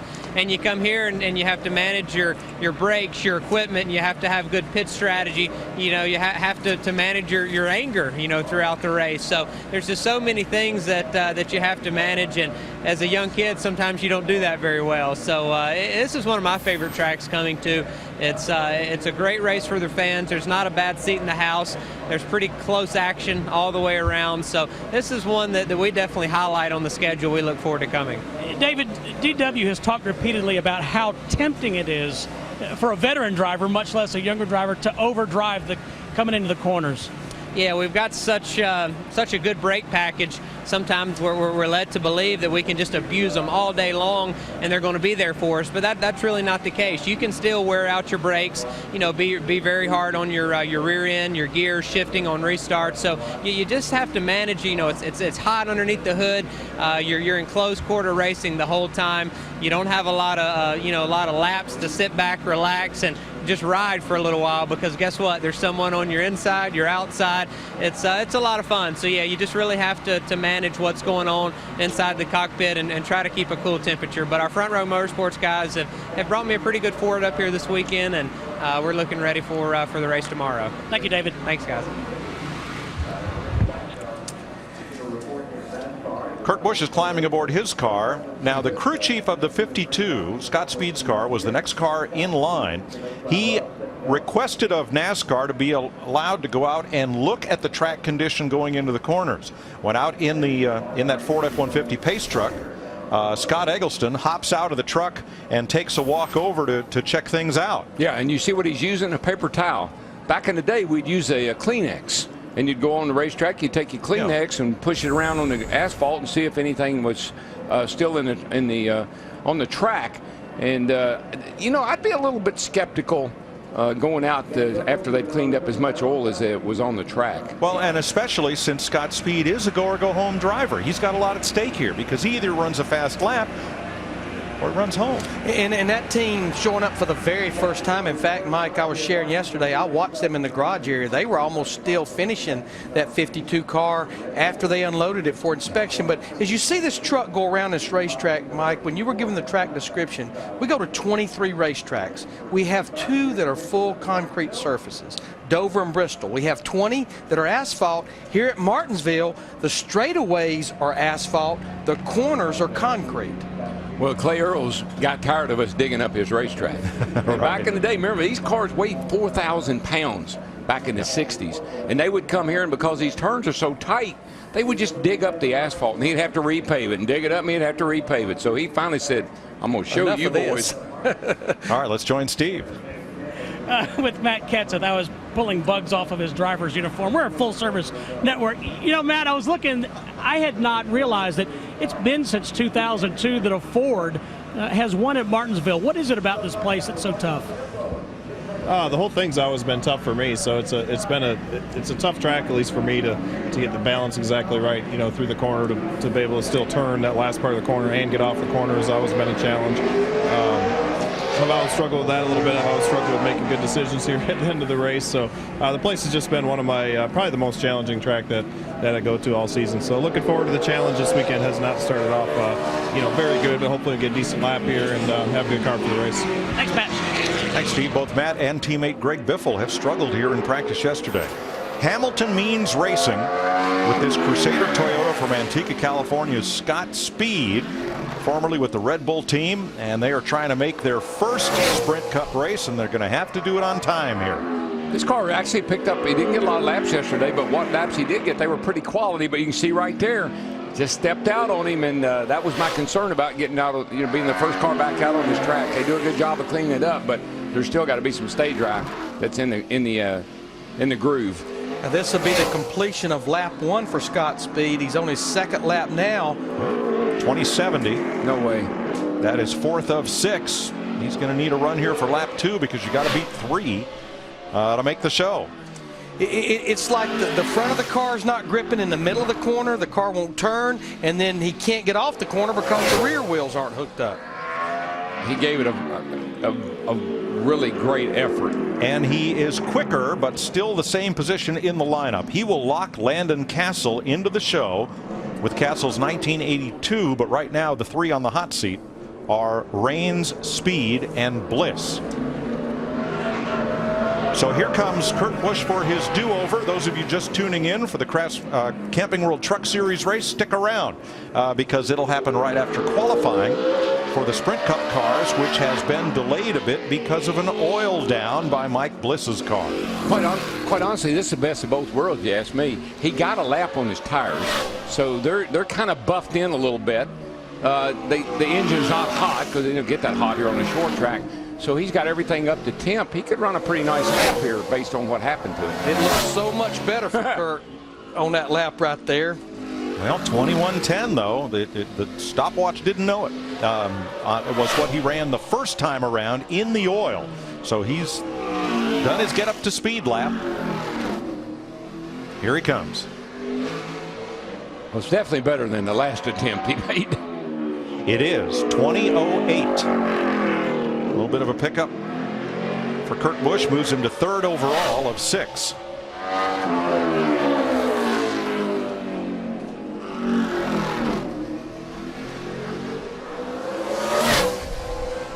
This lap looked a little better. And it is by 6/100ths, 20:02. Now, Darrell, they were required to change their tires to a new set of tires so that he would not have an advantage over any of the other cars. Wow, so he went through like a regular qualifying procedure. Tires, I guess they could cool it down if they wanted to. They were able to cool the engine down because certainly it would have got pretty warm with the tape on the nose, even as short as this racetrack is. I mean, normally they just push you down there and tell you, you got to go right back out, but this was obviously not normal. Kurt Busch now second quickest to Landon Castle. Castle is locked in. And here is Dave Blaney, who is in the top 35 in his Ollie's Bargain Outlet Chevrolet. Tommy Baldwin. Coming to start this warm-up lap, Dave Blaney was much more focused on trying to just get heat in the tires. One way to do that is use the brakes a lot because that heat transfers through the wheel to the tire, and that's what he was really doing coming to start his warm-up lap. Still just a little slick out there. It's going to take several cars for the track to really get back the way it was before they rolled it down. You can see right there, Dave's struggling a little bit. You got to be so proud for Dave Blaney, though. He was in this 36 car last year and was in the top 35 in owner points when the year ended. But those points transferred to Tommy Baldwin's 10 car, so Dave had to qualify this car in for the first 5 races, got it back in the top 35 again. And now we're using this year's points, so no more talk of golden tickets except, how much did you say you lost last night, Darrell? $652 million. I'm sorry. Don't ask me where the 2,000 came from. Dave Blaney is 5th of 7, but he is locked into the show. First lap will be the lap of record for Blaney. Matt? And Bill Murray starting Groundhog Day, and for you, sort of a Groundhog Day type run. How challenging to kind of get your mental focus back, knowing you've already done one run, you're going to do another? Yeah, it was just hard to trust the car with the right front grip, knowing how hard to lean on it getting into the corner. Yeah, car had good traction coming off. Just, hey, it's done, it's over with. It's like a bad pit stop on the first stop tomorrow. You just come from the back and work your way up through. This guy's known a lot of success here in the past, Mike. Next up, J.J. Yaley from Phoenix in the Robinson Blankeny Racing, America Israel Racing Toyota. Yaley missed the Daytona 500. And let's see if he can best Tony Raines' lap of 2019 to lock in. Last week at Auto Club Speedway, JJ was one of about 5 or 6 drivers to get a pit road speeding penalty during one of those 3 green flag pit stops. Actually, he rode 1 and 2 better than the 2 previous cars. Well, he's going to need to pick it up, though, if he wants to race Sunday. Yeah, but I think it's just because he got in there really cautiously, a little slow getting in, maybe. That's why he could roll that turn so well. Let's see what he does on this right lap. On top of Raines. He needs a little more than a 10th on this lap to lock in. Looks a lot better. He carried a little more speed than the one that time. But he's got work to do, Darrell, because he's a little bit behind of what he ran on that first lap. He's just not, he's rolling the corner, but it's because he's getting in a little soft. Not enough for Yaley. Not yet, anyway. That will lock Tony Raines into the race for Sunday. Rains 2019, Yaley 2031. So right now the bottom three are Yaley, Speed, and Bliss. Yeah, that'll be the first race for that 37 team since Las Vegas. Now Larry, where's Jimmy Johnson? What's he doing? Well, we talked about it earlier in the show, Darrell. They ran 67 laps in that first practice, totally focused on race runs. As I walked through the garage area this morning, this was the group that was the most nervous about is qualifying going to get in or not. 6 wins, 1 pole for Jimmy Johnson. His average finish here, 5.4, is the best of all active drivers. Let's see what the Lotus Chevrolet can do. I think turn 1 is where it must be the most of that oil and stay dry, because everybody's just a little timid getting into 1.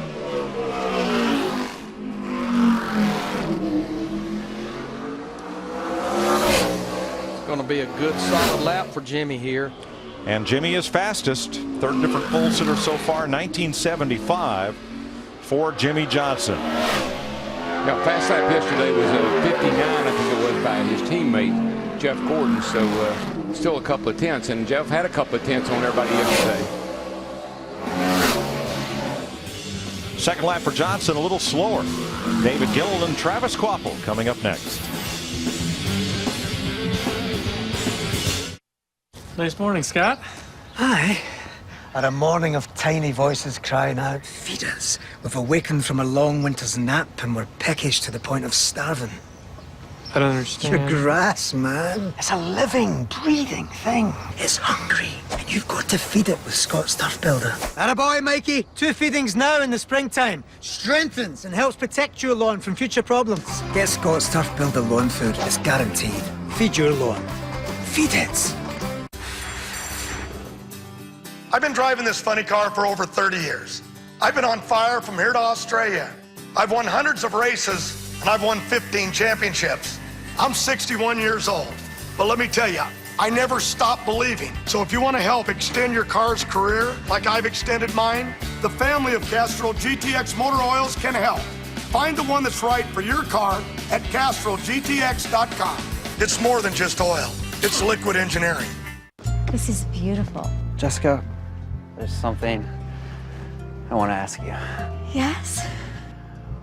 When I'm switching to winter tires, do I have to change all 4, or can I just put 2 on the front axle? I don't know. There's a better place to ask questions about your tires. Get some wings?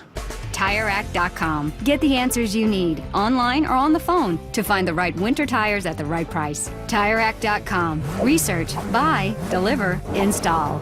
In recent years, many sports have enacted rules to curtail excessive celebration.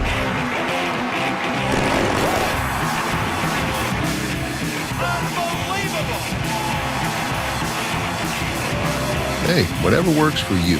This is fairy tale stuff. Riverbane gets the win.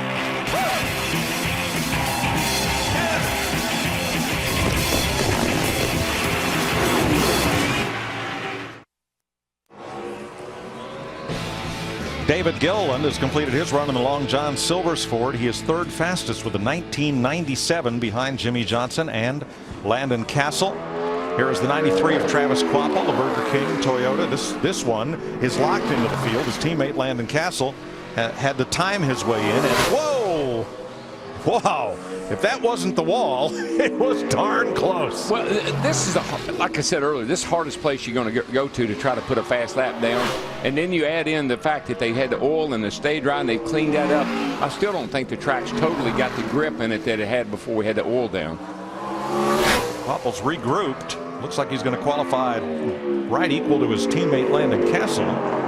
1982 to a 1986 for Quapple. You couldn't put a piece of lettuce between that car and the wall. Or a pickle, or an onion, or anything. That's right. Hold the mayo. Yo, I don't think it touched it. Boy, if it didn't, it missed a heck of a chance right there on that right rear quarter panel at the back. He got it. He got it. A little bit of dust. Nicked it. A little dust there. Yeah, right on the back panel there, all the way at the back. Didn't hit no wheel or anything, which is a good thing. David Stremme up next. Now he has to time his way in. There's a big fan movement afoot to help get Stremme sponsored. Check with Matt. And I don't know, Mike, any driver that wanted to see qualifying go off today more than Jimmy Johnson. We did take qualifying, not pleased with the lap though. What was the most difficult part, Jim? It's just hard to tell. I felt like I probably need to be at a 15, maybe a 16 to be where I want to be, qualifying. So the 75 felt good, drove good. But I just have a feeling, get to the 24 and some of those guys at the end, there's going to be a little bit more pace there. So I just haven't had the short run speed that I've been after or needed, really. It's felt good, but long run wise, our car has been really strong. And I'm excited for the race. And, this will be a lot better than where we would have been if it rained out. But something big flying in here trying to bite you. I hope it bites you and not me. That's a big B. Yeah, something big. But it'll be a decent starting spot, I think. All right, thanks, Jim. Mike? David Stremme finishing up with a 20.015, and he will race on Sunday along with Landon Castle and Tony Raines. So the three at risk right now are still J.J. Yaley, Scott Speed, and Mike Bliss. Yeah, actually David Stremme locked himself in with that very first lap, so I think he just was kind of conservative on lap 2, but still picked up a little bit. And the reason why so many fans are interested and want to help David is they are racing. I mean, they're trying hard, man, and they just need a little help. Josh Wise in the MDS Ford also trying to time his car into this show, and to lock in he needs to beat 2031 to make his 9th start in the Sprint Cup Series. Former USAC driver for Tony Stewart. He actually got off of turn 2 pretty good. You could see the tracker when he put the throttle down go straight to the left, which is a good thing when it comes to the tracker. Lost a little time in the middle of 3 and 4 there, but still too bad. Wise is in. He's the fastest go-homer with a 1981. Nice, really nice lap for Josh Wise. Yeah, and he did. He had a little issue right in the middle of 3 and 4, but it didn't. He just overcome it with a nice exit.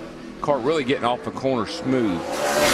Yeah, he got in on lap 1. I think he may slow down just a little bit, almost a 10. 4 go-homers yet to run to determine who will race in the Goody's Fast Relief 500 Sunday.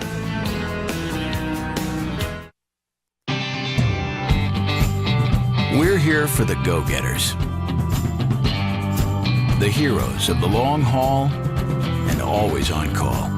For over 50 years, go-getters have been going to O'Reilly Auto Parts because we're here when they need us, doing whatever it takes to help them get what they need and get back on the road, turning that problem into a problem solved.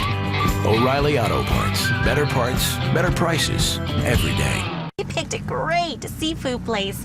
We do have one warning, though. It's a tad bit pricey. And hopefully we caught the chef on a good night. Fingers crossed. Cannot wait to go to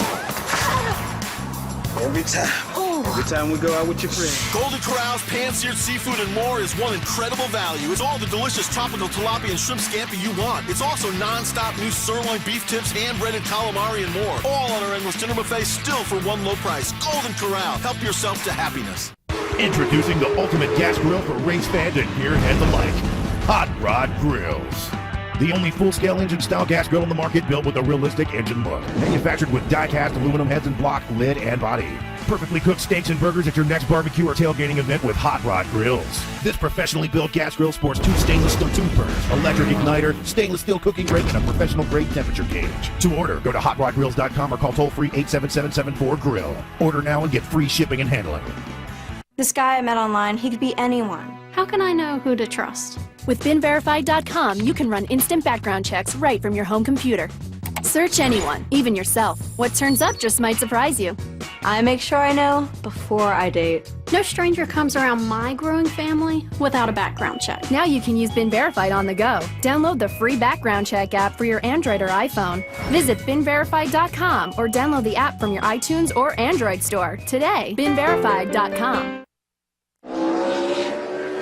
You're looking at Reed Sorensen, driver for Stacy Compton in a car that used to be Kevin Harvick's, and he's in the show for Sunday. They've made all 3 races they've attempted. 1988 puts Reed Sorensen in the race as Ken Schrader from the Federated Auto Parts Ford makes his qualifying. You know, Mike, you mentioned 50 starts here at Martinsville for Ken Schrader. His best finish was a 4th place, but the one number that looks awfully impressive running 50 races here, only 6 DNFs at this racetrack. 4 times here he's led some laps, has a best finish of 3rd back when he was driving for Rick Henry. Schrader's one of those guys, he knows you got to finish if you want to eat. That's right. So he always tried to keep, you heard him say something about keeping the fenders on it. He knows that's what it takes to get a good finish here. Schrader is 6th fastest in the federated TM1.com Ford. Let's have an inside look at what's happening in the Sprint Cup Series, brought to you by Sprint. Coming to Martinsville, Greg Biffle remains our point leader. Get unlimited access to the series with live in-car audio and real-time stats. Only on the Sprint network, the only national carrier with truly unlimited data. More at sprint.com/speed. Steve? And Greg Biffle's off to a great start this season. Mike, as you said, the points leader. Greg, can you guys keep the momentum up at a place like Martinsville? Well, I think we can. You know, the 3M car ran really, really good in final practice. We're pretty good at race trim. We struggled a little bit getting into turn and back to the gas qualifying trim. Hey, I might even get lucky. I might get a cloud. There are few clouds in the sky, so the luck we've had this season, maybe I'll get a little cloud and qualify in the top 10 again. All right, thanks, Greg. Thanks. Thanks, Steve. David Reagan on track has 1 top 5 start here and 1 top 10 finish at Martinsville in 11 trips in this Front Row Motorsports Ford. You know, Mike, when I see these cars go around the racetrack with no sponsors on them, it reminds me of back in the day. But guys back in the day had no sponsors. They were called independents. And, you know, they showed up and they made every race and they made what they could, but they didn't have the big bucks that some of the more well-financed teams did. And so seeing these guys show up like this reminds me of a guy that lives right here in Martinsville, Buddy Arrington, who was a longtime independent. Him and Cecil Gordon and Walter Ballard, even Childress at one time. That's true. There were a lot of them. Well, David Reagan is locked in. He is 2nd fastest with a 1976. Those of you just tuning in for the setup for today's Camping World Truck Series race, you'll see that just as soon as Sprint Cup qualifying is finished. And coverage of the 2nd Rolex sports car race of the season from Barber Motorsports Park near Birmingham. That's coming up later on this afternoon. Matt Kenseth on track for a couple of charities. The Tunnel to Towers Foundation is on the hood of Kenseth's number 17 Ford. Be anxious to see how these Roush Fenway Fords fare in qualifying. We're about a third of the way through our 46 drivers. And yesterday, the Fords just did not show a lot of speed. Now, we have 2 Fords in 2nd and 3rd right now with David Reagan and Josh Weiss. In fact, Kenseth's now quickest of all of the drivers qualified, 1973 for Matt. And Matt has struggled here historically in qualifying. His best qualifying lap here is 14th historically. He started higher than that a couple of times when qualifying was rained out and the field set due to points. You know what, Mike? That's a nice lap of 73, but I'm like Johnson said there a little bit ago. I believe you're going to see cars down in the 50s and the 60s here as we get near the back of the qualifying line here. All right, next, 2 of the 3 remaining go or go home drivers take to the track. The Can-Am Renegade 1000 XXC with the most powerful engine in the industry.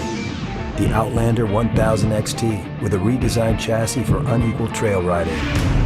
The Commander 1000 Limited, the most equipped, luxurious side-by-side in the industry. The facts say it's the most advanced lineup out there, but the ride says it all. Buy now and start riding for as low as $149 a month on select models. Wouldn't it be great to be the boss of your very own race team? It can happen when you enter the Quicken Loans You're the Boss sweepstakes. Win, and for one amazing weekend, you'll be an honorary co-owner of Stewart Haas Racing. Not only will you get to hang with Tony Stewart and Ryan Newman, you'll walk away with $10,000 just for being large and in charge. So enter the Quicken Loans You're the Boss sweepstakes today at QLRacing.com. Nice morning, Scott. Hi. At a morning of tiny voices crying out, "Feed us." We've awakened from a long winter's nap and we're peckish to the point of starving. I don't understand. Your grass, man. It's a living, breathing thing. It's hungry, and you've got to feed it with Scott's Turf Builder. Attaboy, Mikey. 2 feedings now in the springtime. Strengthens and helps protect your lawn from future problems. Get Scott's Turf Builder lawn food. It's guaranteed. Feed your lawn. Feed it. Scott Riggs has 3 career poles, the first of which came right here at Martinsville, and he put that experience to good use and put the North Texas Pipe Chevrolet in the field. Riggs is 6th fastest. He will race, and Mike Bliss, who had the oil leak that has delayed this qualifying session, Mike Bliss will be the first car bumped from the field. Bumping will continue with the AM/FM Energy, number 87 of Joe Nemechek. Nemechek's Toyota missed his first race in a year and a half last week. So trying to get back on track, he has to beat J.J. Yaley's 2031 to race here on Sunday. And lock in, he has to beat Scott Speed's 2056 to have a chance. And right now, he's sitting right on top of it, going in the right direction through the middle of 3 and 4. Yeah, got a nice run off 4. Did it. 11th for Nemechek, 2001. He will race Sunday. And Scott Speed, who was the unfortunate first car to take to the track after the oil down was cleaned up, will not make the field. That's a shame, because Scott and that group, they really struggled and worked hard, got that car out on track, had some good practice laps, but not in the right place at the right time when it came to qualifying. Joe made sure he did not overdrive the corner on either one of those laps. No, his second lap was faster. So Nemechek right now stands 10th. Speed's coverage of NASCAR Sprint Cup qualifying from Martinsville is presented by Golden Corral. Help yourself to happiness. And brought to you by American Ethanol, American grown, American made, powering NASCAR. And by Sprint, proud sponsor of the NASCAR Sprint Cup Series.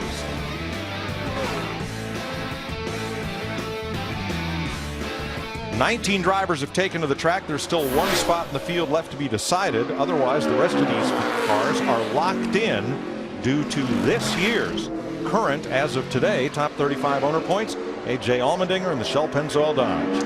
He got his best finish of the year last week at Auto Club Speedway, finished 15th. And the reason they short pitted on that last set of green flag pit stops, he had a right rear tire going down for about 15 laps before they finally decided to hit pit road. I think there's a guy that's, I won't say he's under a lot of pressure, but I think he's feeling a little bit of pressure to get more out of this car and get some better results. Because after all, it's a great team. They won with Kurt Busch, and now AJ steps in there. I think he wants to prove they made a good choice by hiring him to drive this thing. Just probably needs to let it come to him a little bit. He led 54 laps at Bristol after starting second, and right now Allmendinger is 4th quickest behind Kenseth, Johnson, and Reagan. Steve? With Joey Logano, Mike. And Joey, I heard you during the second practice yesterday say that your car was a little bit tight through the center. Feel pretty confident what you have here for qualifying? I think everyone was tight in the center yesterday. It's just a matter of how bad it was. So everyone's been working on that, I think. But it rained a lot last night, so I'm sure the track's a lot different. So it's trying to watch the TV a little bit, see what everyone's fighting out there, and see if we can get our Home Depot Toyota out there towards the front, and hopefully try to get a pole here. So we'll see what happens. Never know. Thank you, Joey. Thank you. Eric Almirola's career best start came right here, 3rd in 2008, driving car number 8 for DEI. He's now in the Smithfield Farms, number 43 for Richard Petty. Just a couple of things to watch when you look at our tracker. Just look the differential in RPM, getting in the corner to off the throttle, picking it back up, and then how much brake these drivers use getting in the corner. Yeah, how much brake and how long they stay on the brake. That's really key. You need to stop this thing up on the straightaway about there and then get your foot off the brake so it'll roll to the center of the corner. We talk about that all the time. Wow. Almirola is fastest. 1971, 96 miles an hour.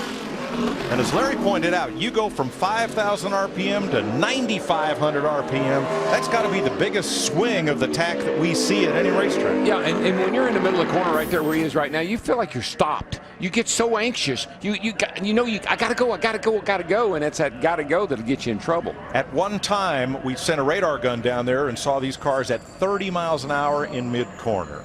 About that fast right there. Yeah, just about that. That's the Norfolk Southern. Headed north. Big 3 diesel lash up there. a couple of GEs, then an EMD in the middle. And oh, by the way, where's that banner? We'll get to that in a second. It's over on the back straightaway there. All I know on that train, I believe at 2:30 in the morning, the whistle gets louder as he comes through Martinsville. Jeff Burton driving for BB&T. This Richard Childress Racing Impala. Popped the rev limiter a little bit there. Past winner here at Martinsville when he drove the 99 for Jack Roush. Yeah, he's definitely getting off the corner good because you know it's kind of a built-in type rev limiter now with this electronic fuel injection, but you can definitely hear him into it.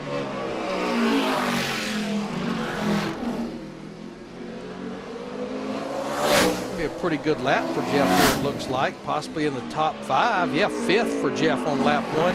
Another driver in the 1970s. Look at that, 71, 73, 75, 77, 77, 81, 83.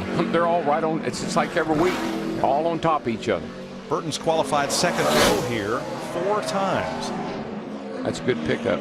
Yeah, he goes straight to the top to 68. He only picked up a 10th, but it was enough to go to the top. But he really got off turn 4 good. You could see that tracker shoot to the left. Yep, good pickup. That's kind of the way you play it. Is that Dick Burton? Oh, no, it's Kevin Harvick wearing his newsboy hat. Looks like Inspector Clouseau to me. More on that later.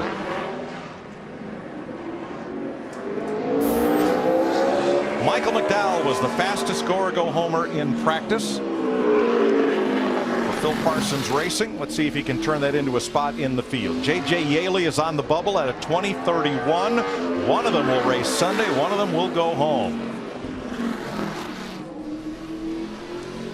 Well, no one knows better than Darrell about how much this probably relates to a road course, and we certainly know what a great road course racer that Michael McDowell is. Okay.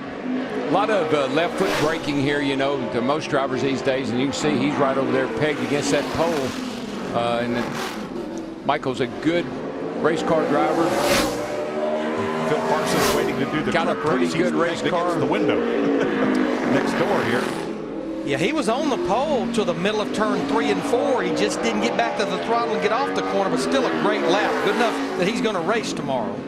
We slowed it down a little bit this time. Let's see if we can get off here any better. Coming, no. 5th fastest for Michael McDowell. He will race Sunday. J.J. Yaley will go to the house.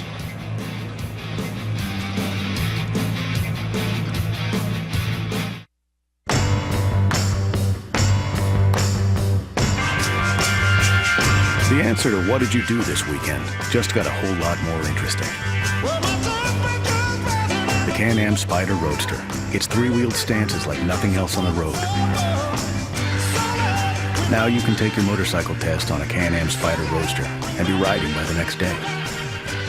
See what thousands of riders already know at canam.brp.com. It's riding reinvented. The most important part of owning a vehicle is proper maintenance. And proper maintenance begins with Z-Max. Z-Max is a micro lubricant that soaks into metal. Using Z-Max in your engine will reduce friction, heat, and remove harmful deposits. Plus, adding Z-Max to your fuel system will help maintain gas mileage and reduce emissions. Z-Max will reduce wear on vital engine parts and help extend the life of your engine. I know it works, and I put my name on the line on that, and I mean it. Z-Max. It's in the science. Available at Walmart. With its turn-on-a-dime maneuverability, new smart speed technology, and easy-to-use controls, the new Toro Time Cutter SS is the perfect mower for almost anybody to cut their mowing time in half. The new Toro Time Cutter SS. It may look professional, but anybody can operate it. Visit a Toro retailer or toro.com/smartspeed. Away.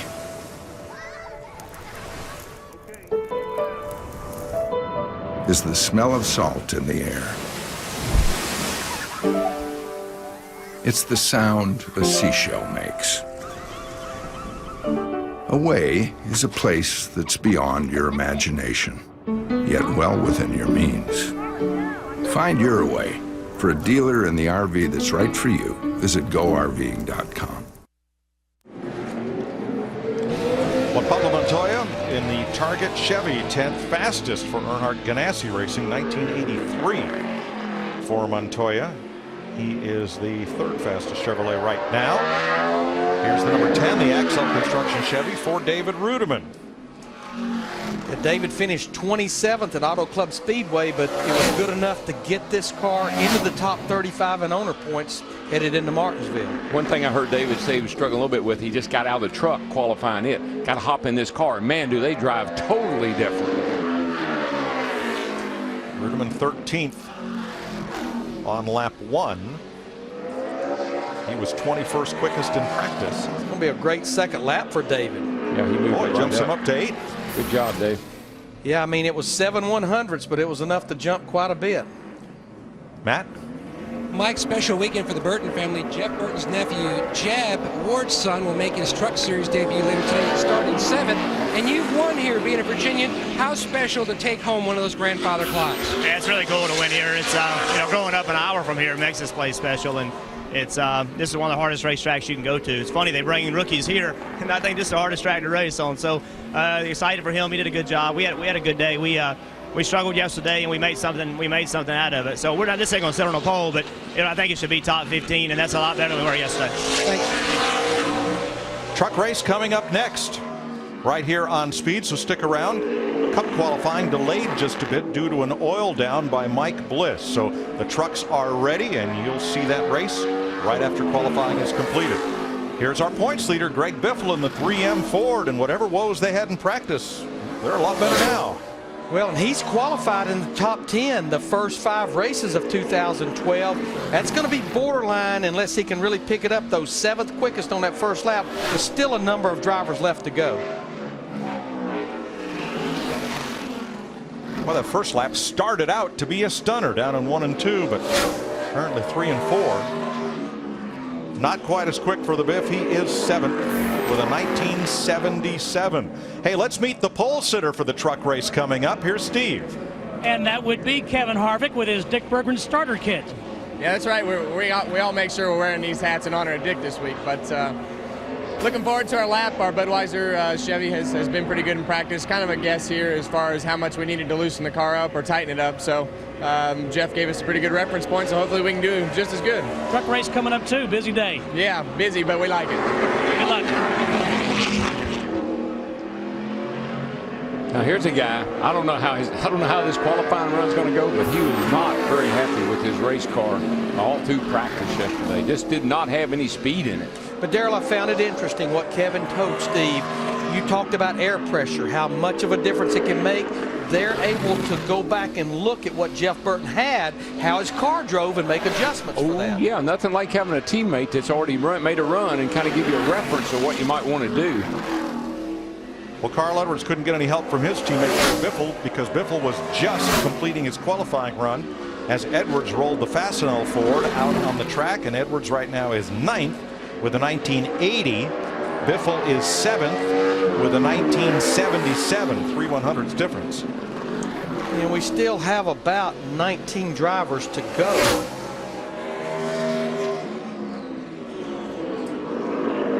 Slows down just a little bit, so right now Carl Edwards is 9th. You just don't see, there's not a great big difference from the first lap to the second lap. In most cases, there are a few guys, but again, if you air those tires way up, you're going to go fast on that first lap. If you leave a little cushion in there for a second lap, you might pick up a little bit. And Darrell, I think the other variable that these drivers are having to deal with that we normally don't deal with here is how hot it is. You would always see the second lap quicker when we'd have those cold temperatures because of the lack of heat in the tires. Yeah, and it doesn't have much of an effect, but it has some. The sun keeps coming in and out, too, behind these big puffy white clouds we got overhead. Last year's pole sitter for this race, Jamie McMurray, in the Belkin computer and communications equipment. Chevrolet number 1. Looked good getting into 1. Lost a little bit off at 2 right there. His teammate Juan Pablo Montoya in the 42 car, 13th right now. Jamie got a pretty good lap going here. Very good lap. He got down getting in the corner really well. 3rd for McMurray, 1971. He ties Eric Almirola to the 1,000th of a second. and he's just 3/100ths off pole. He lost it late exit off turn 4 on that first lap. So car's looking good, though. I think he may have jumped up. No, stayed the same. Slower on lap 2 by 1/100th of a second. Car looked really good, though. 2 really nice laps, a 71 and a 72. Well, and you see that tracker jumping around a lot. Right now, if you look at the top 9 or 10 drivers, they're separated from a 1968 with Jeff Burton back to a 1977 with A.J. Allmendinger in 9th. Just not much difference in those top 9 drivers.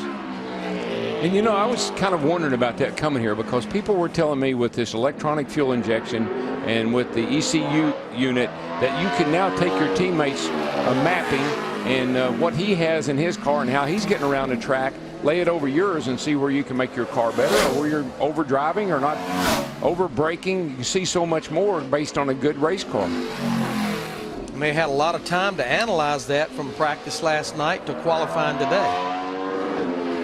Paul Menard at the Menard Chevrolet, looking for his first top 10 start at Martinsville Speedway. He's 11th in the point standings here. Right now, he's had 3 top 10 finishes this year. Good lap, second quickest. Wow. 1969, just 1/100th slower than teammate Jeff Burton. Good lap. She's boot scooting on this one, too. Could be a better one. He got off the corner really good, but I saw a little bit of hesitation there in the middle of 3 and 4, but it's still going to be a great lap. I think it's going to be right there. 1958. Yeah, man. Should be first, I believe. 58. Hell of a job, man. He beats his teammate Jeff Burton by a 10th, which is a lot at this half-mile racetrack. Matt? Mike, with the rain and the conditions, so much more heat today. How different from today than yesterday was the track conditions? We changed our car a lot, so I'm not sure. The track definitely doesn't seem like it's faster today, though. Still feels kind of slick maybe from that oil, but that was a good lap for us. We struggled a little bit yesterday. This has been a really good track for me. We've got Belkin on board this weekend, so we really want to run well. It's cool to have a new sponsor, bring a new sponsor to NASCAR, and if anyone out there has an iPad and iPhone, they make some really cool covers for it. So I got a new one this weekend. I love it. Mike, you can't miss it. It's definitely green. Sure is. Casey Mears next up in the Geico number 13 Ford. Mears also one of those looking for his first top 10 qualifying effort at Martinsville. He's spinning the tires halfway down the straightaway right now. Car just a little free. Looked like it's free right through the middle of the corner. Got his best finish of last season right here last fall.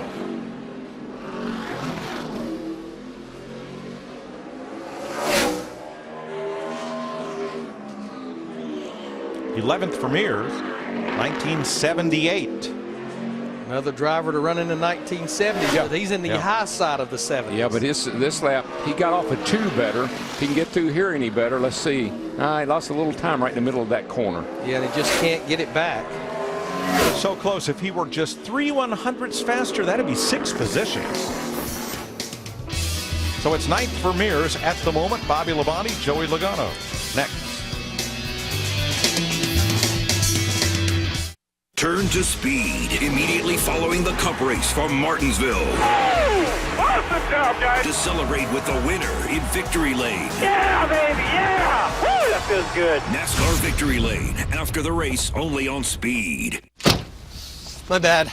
Tell me you have good insurance. Yep, I've got Allstate. Really? I was afraid you'd have some cut rate policy. Nope, I've got the Allstate Value Plan. It's their most affordable car insurance, and you still get an Allstate agent. I too have Allstate. Same agent and everything. It's like we're connected. No, we're not. Yeah, we are. No, we're not. The Allstate Value Plan. Dollar for dollar, nobody protects you like Allstate. For the past 10 years, our graduates shared their stories. Now they come together for the first time. It's fun just to see all these other successful grads that are, we're able to mingle, we're able to talk, hear each other's stories. It's just fun to be part of this. I'm very excited and very anxious to see what else is going to happen this weekend. I've worked construction most of my life. Like a commercial said, I did work construction my whole life. I didn't know much more. Through ITT Tech, I now have a career. I think if they saw my commercial specifically, they would say he's certainly not an actor. We're just regular people. We do it because we believe in it. We believe in ITT Tech. We believe in the education that we've had because it certainly has changed my life and my family's life. So it's been a great opportunity to be able to share my experiences with others. We are educators helping people build a foundation for the rest of their lives. ITT Technical Institute, education for the future. Call 1-800-488-3652 or visit us on the web. This copyrighted telecast may not be reproduced, retransmitted, or used in any form without the authorized written consent of NASCAR Broadcasting. NASCAR would like to thank all of our loyal fans for your continued support, and we hope you enjoyed today's broadcast. Well, the beans are ready. The Bush's Toyota, driven by Bobby Labonte, just qualified second quickest at a 1968. Good lap for Labonte, who won a pole here in his 5th of 38 races at Martinsville. Bobby's going to spend a lot of his off week researching colleges and visiting colleges with his son Tyler. That'll be moving on to college next year. That's a fun experience. I've done that with Sarah, and it's a lot of fun. Joey Logano next up. This is his 7th trip to Martinsville. He qualified 4th for this race last year. See how the Home Depot Toyota fares. He seemed pretty confident when we interviewed him there a bit ago, like he thought he had a shot at the pole. Had a tough week last week. One of many drivers penalized for speeding, just a little bit over. Great for, in fact, it's real good. Hey, I guess that proves he was pretty confident, and he was pretty right. 1/1000th of a second. He beats Paul Menard, a 5.81 to a 5.82. Well, it's about the same margin by which he got kicked for speeding last week, and ended up a lap down. None of those fellows that had penalties had any chance to recover. The Camping World Truck Series race coming up right after qualifying. Let's get back downstairs to Matt. Paul Menard bumped to the outside pole. Still great effort at a place that's been very challenging for you in the past. Yeah, for sure. I mean, the hardest part about this is, you know, you go out and your brakes are cold. You do your mock runs in practice and everything is hot. So that's probably why my second lap was quicker than my first, is trying to get the brakes up to temperature and use them hard enough to get them hot, but not hard enough to lock up the left front. And car drove really good. It felt slow, which is good here. You know, it's so easy to overdrive it, and you just got to be so smooth. And it'll be a good spot for us nonetheless. We picked up about a 1/10 and a half from yesterday, and that car's driving good, so we'll see. Confidence high for the Indy winner from 2011, Mike. 6 years ago, Marcus Ambrose, right here at this racetrack, made his NASCAR debut. It came in the Truck Series. And since then, he's got an outside pole here at Martinsville in the Cup Series as he brings the Stanley DeWalt Ford around the racetrack. Looking pretty good, too, buddy. I'm telling you, these times are picking up, Larry. Well, I think it's been a while since we've seen the sun. I think we see no more remnants of the oil and the oil dry that was put down earlier in the qualifying session. And 3rd quickest at a 5.97 on that first lap. You hear him playing with the throttle right there in the middle of 3 and 4, and that cost him just a little bit of time. Yeah, he's going to slow down just a little bit from a 5.97 to a 6.17 from lap 1 to 2. And I know if you're watching this at home, you say, oh, he lost a little time there, he lost a little time here. Maybe something happened on the run. You say, well, I didn't see that. I didn't notice that. About the only way you can really see it is be here like we are looking at it, or watch the tracker. Matt? 1/1000's great lap. Oh, yeah, thank you. It's been Jason Radcliffe and the guys have been doing a good job of qualifying recently, getting our cars better than what they were in practice. So got to be happy about that. You know, having a decent starting spot at Martinsville is very, very, very important. Not only for the pit stall, but obviously being in front of this pack here. So I think so far, I think we'll hang in there, have something decent out of it for sure, and we'll see. I'm happy to the guys. So the guys did a great job. I'm proud of them. Thanks. Thank you. Let's have an inside look at what's happening now in the NASCAR Sprint Cup Series, brought to you by Sprint. Joey Logano quickest, 19.58 seconds, 96.7 miles per hour. Check out the NASCAR Sprint Cup mobile app on your Android-powered device, only on the Sprint network. Learn more at sprint.com/speed. That was a great lap for Joey, but when I look at the 13 drivers that's left, he's going to have to dodge a bullet with every driver that goes out there. Any of them, I think, can sit on this pole. Yeah, I don't believe that'll be pole. That's a little 100 quicker than what Jeff Gordon ran yesterday, which was quick time. So I know, pretty sure Gordon can step it up, and probably a few others as well.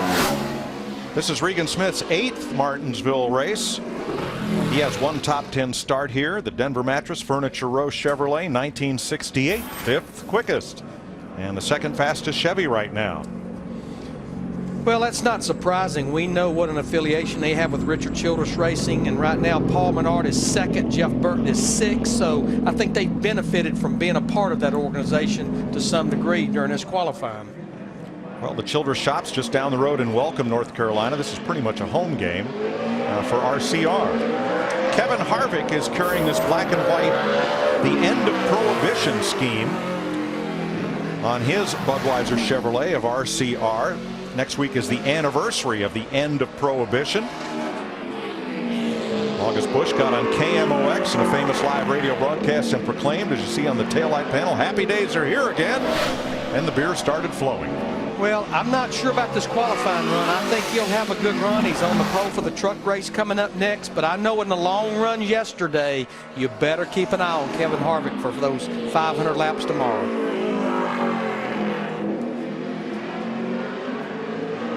Boy, did he get through the middle of 1 and 2 and off the corner. Great. Slow in and fast off the corner, moves the tracker to position 1.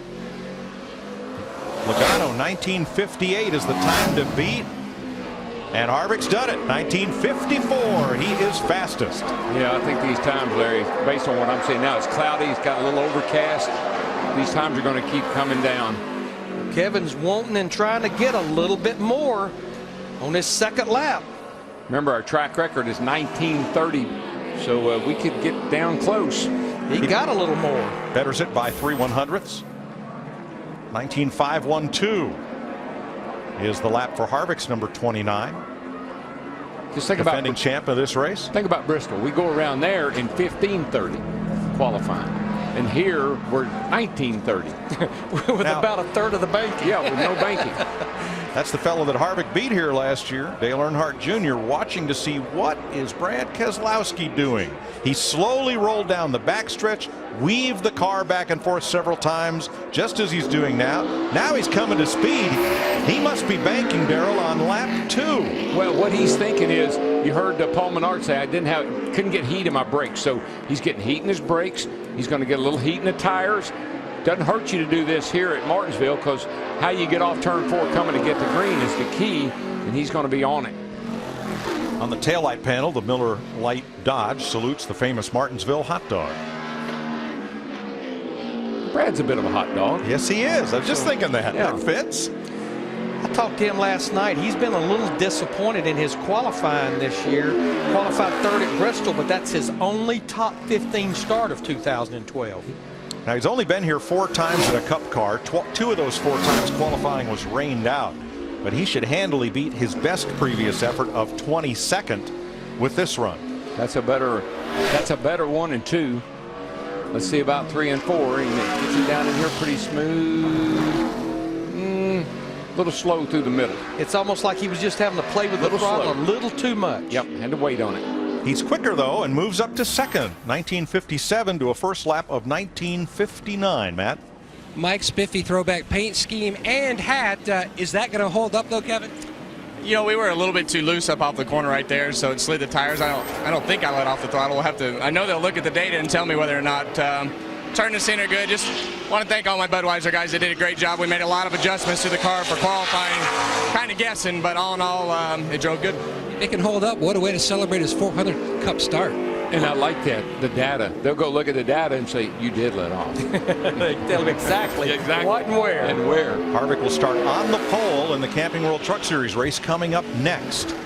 Brian Vickers, after a great run at Bristol, is back behind the wheel of the Michael Waltrip number 55. The RK Motors Toyota, Rob Kaufman's vintage car dealership down in Charlotte, is on the car this week. You know, Mike, he finished 5th and led 125 laps at Bristol. From 2009 to 2011, he only led 125 laps total, or 135 laps total during those 3 seasons. That included a year he made the chase and won a race in 2009. Yeah, I just believe right now he's the most focused I think I've ever seen him. I've known him ever since he's been around. We've all watched him race. I just believe he's really more focused than ever before. This is a great opportunity for him. Well, he fired it off turn 4, slid it off there, and picked up 2/100ths to a 1956 second fast speed in it. But Darrell, I found it interesting what Kevin told Steve. You talked about air pressure, how much of a difference it can make. They're able to go back and look at what Jeff Burton had, how his car drove, and make adjustments for that. Yeah, nothing like having a teammate that's already made a run and kind of give you a reference of what you might want to do. Well, Carl Edwards couldn't get any help from his teammate Biffle because Biffle was just completing his qualifying run as Edwards rolled the Fastenal Ford out on the track, and Edwards right now is 9th with a 1980. Biffle is 7th with a 1977, 3/100ths difference. And we still have about 19 drivers to go.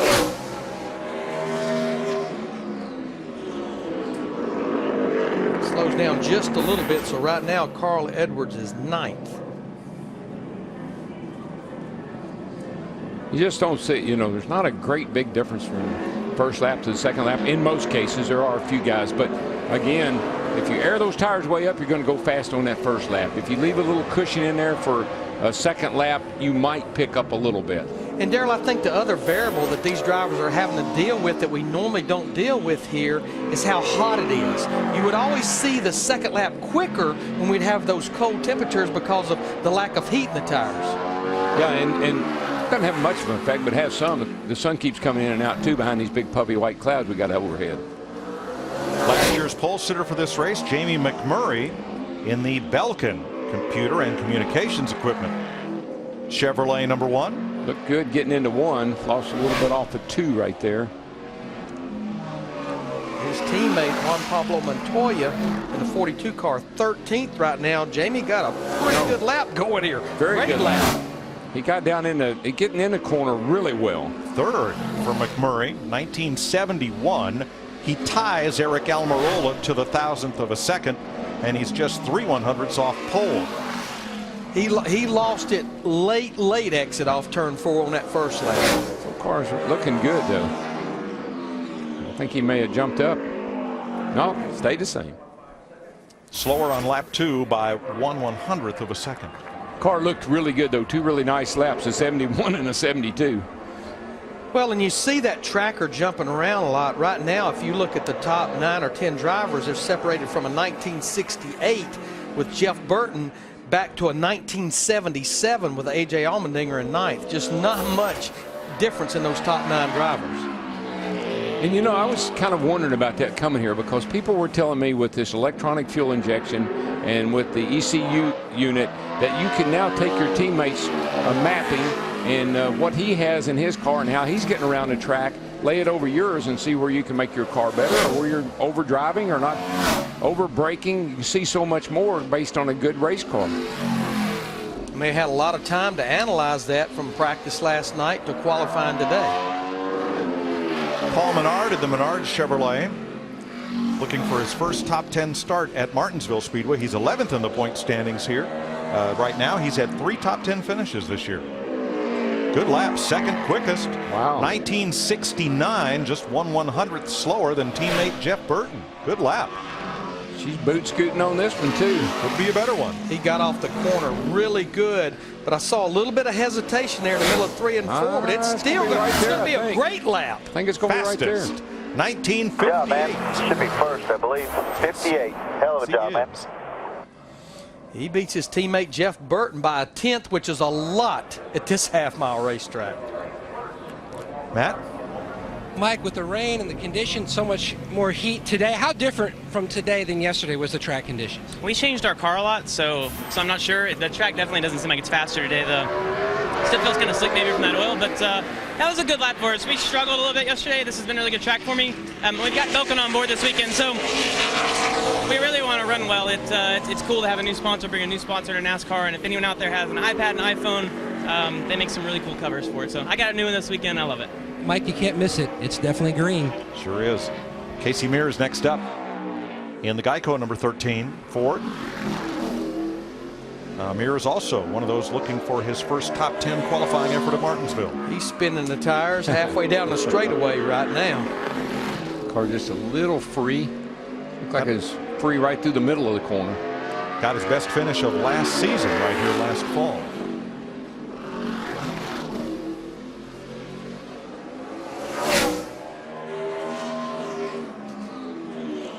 '11th for Mears. 1978.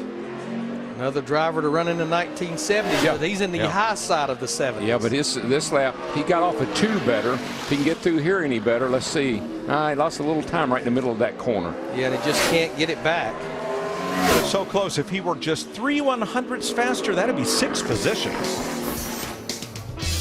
So it's 9th for Mears at the moment. Bobby Labonte, Joey Logano. Next. Barrett-Jackson Hagerty Fantasy Bid returns to Speed. Watch the auction live from Palm Beach and bid for your chance to win cool prizes. Barrett-Jackson Hagerty Fantasy Bid. Thursday at 2 Eastern, only on Speed.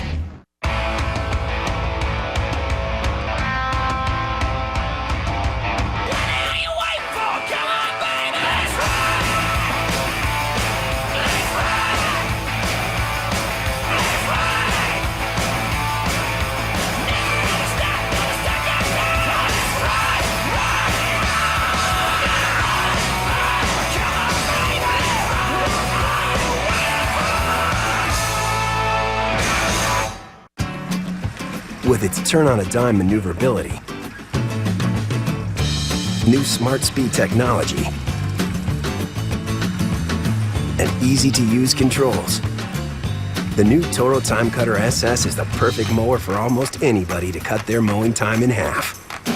The new Toro Time Cutter SS. It may look professional, but anybody can operate it. Visit a Toro retailer or toro.com/smartspeed. NASCAR Race Day is live from Martinsville. Smoke is on fire. Tony Stewart discusses his sizzling start to 2012. Find out if Dale Jr. can untangle the paperclip to end his winless streak. Plus, Biffle, Harvick, and Hamlin join us live. NASCAR Race Day, fueled by Sunoco, live from Martinsville, Sunday at 10:30 Eastern. And immediately following the race, turn to Speed for NASCAR Victory Lane. In NASCAR, we all share a connection. It's a connection that fills us with a sense of pride, compassion, hope. It's a spirit that shows its true power when someone needs us most. Because when someone needs us, NASCAR unites. Unite to make a difference. Learn how to connect and get your wristband at nascar.com/unites. This copyrighted telecast may not be reproduced, retransmitted, or used in any form without the authorized written consent of NASCAR Broadcasting. NASCAR would like to thank all of our loyal fans for your continued support, and we hope you enjoyed today's broadcast. Well, the beans are ready. The Busch's Toyota, driven by Bobby Labonte, just qualified second quickest at a 1968. Good lap for Labonte, who won a pole here in his 5th of 38 races at Martinsville. Bobby's going to spend a lot of his off week researching colleges and visiting colleges with his son Tyler. That'll be moving on to college next year. That's a fun experience. I've done that with Sarah, and it's a lot of fun. Joey Logano next up. This is his 7th trip to Martinsville. He qualified 4th for this race last year. See how the Home Depot Toyota fares. He seemed pretty confident when we interviewed him there a bit ago, like he thought he had a shot at the pole. Had a tough week last week. One of many drivers penalized for speeding, just a little bit over. Great for, in fact, it's real good. Hey, I guess that proves he was pretty confident and he was pretty right. 1/1000th of a second. He beats Paul Menard, a 5.81 to a 5.82. Well, it's about the same margin by which he got kicked for speeding last week and ended up a lap down. None of those fellows that had penalties had any chance to recover. The Camping World Truck Series race coming up right after qualifying. Let's get back downstairs to Matt. Paul Menard bumped to the outside pole. Still great effort at a place that's been very challenging for you in the past. Yeah, for sure. I mean, the hardest part about this is, you know, you go out and your brakes are cold. You do your mock runs in practice and everything is hot. So that's probably why my second lap was quicker than my first, is trying to get the brakes up to temperature and use them hard enough to get them hot, but not hard enough to lock up the left front. And car drove really good. It felt slow, which is good here. You know, it's so easy to overdrive it, and you just got to be so smooth. And it'll be a good spot for us nonetheless. We picked up about 1/10.5 from yesterday, and that car's driving good, so we'll see. Confidence high for the Indy winner from 2011, Mike. 6 years ago, Marcus Ambrose, right here at this racetrack, made his NASCAR debut. It came in the Truck Series. And since then, he's got an outside pole here at Martinsville in the Cup Series as he brings the Stanley DeWalt Ford around the racetrack. Looking pretty good, too, buddy. I'm telling you, these times are picking up, Larry. Well, I think it's been a while since we've seen the sun. I think we see no more remnants of the oil and the oil dry that was put down earlier in the qualifying session. And third quickest at a 5.97 on that first lap. You hear him playing with the throttle right there in the middle of 3 and 4, and that cost him just a little bit of time. Yeah, he's going to slow down just a little bit from a 5.97 to a 6.17 from lap 1 to 2. And I know if you're watching this at home, you say, oh, he lost a little time there, he lost a little time here. Maybe something happened on the run. You say, well, I didn't see that. I didn't notice that. About the only way you can really see it is be here like we are looking at it or watch the tracker. Matt? 1/1000's great lap. Oh, yeah, thank you. It's been, Jason Radcliffe and the guys have been doing a good job of qualifying recently, getting our cars better than what they were in practice. So, got to be happy about that. Having a decent starting spot at Martinsville is very, very, very important, not only for the pit stop, but obviously being in front of this pack here. So I think so far, we'll hang in there and have something decent out of it for sure. And we'll see. I'm happy to the guys. So the guys did a great job. I'm proud of them. Thanks. Thank you. Let's have an inside look at what's happening now in the NASCAR Sprint Cup Series, brought to you by Sprint. Joey Logano quickest, 19.58 seconds, 96.7 miles per hour. Check out the NASCAR Sprint Cup mobile app on your Android-powered device, only on the Sprint network. Learn more at sprint.com/speed. That was a great lap for Joey, but when I look at the 13 drivers that's left, he's going to have to dodge a bullet with every driver that goes out there. Any of them, I think, can sit on this pole. Yeah, I don't believe that'll be pole. That's a little 100 quicker than what Jeff Gordon ran yesterday, which was quick time. So I know.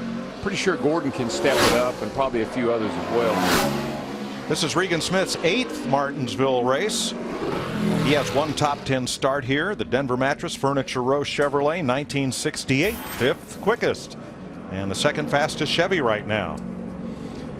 Well, that's not surprising. We know what an affiliation they have with Richard Childress Racing, and right now Paul Menard is 2nd, Jeff Burton is 6th, so I think they benefited from being a part of that organization to some degree during this qualifying. Well, the Childress shop's just down the road in Welcome, North Carolina. This is pretty much a home game for RCR. Kevin Harvick is carrying this black and white, the end of Prohibition scheme on his Budweiser Chevrolet of RCR. Next week is the anniversary of the end of Prohibition. August Busch got on KMOX in a famous live radio broadcast and proclaimed, as you see on the taillight panel, happy days are here again. And the beer started flowing. Well, I'm not sure about this qualifying run. I think he'll have a good run. He's on the pole for the truck race coming up next. But I know in the long run yesterday, you better keep an eye on Kevin Harvick for those 500 laps tomorrow.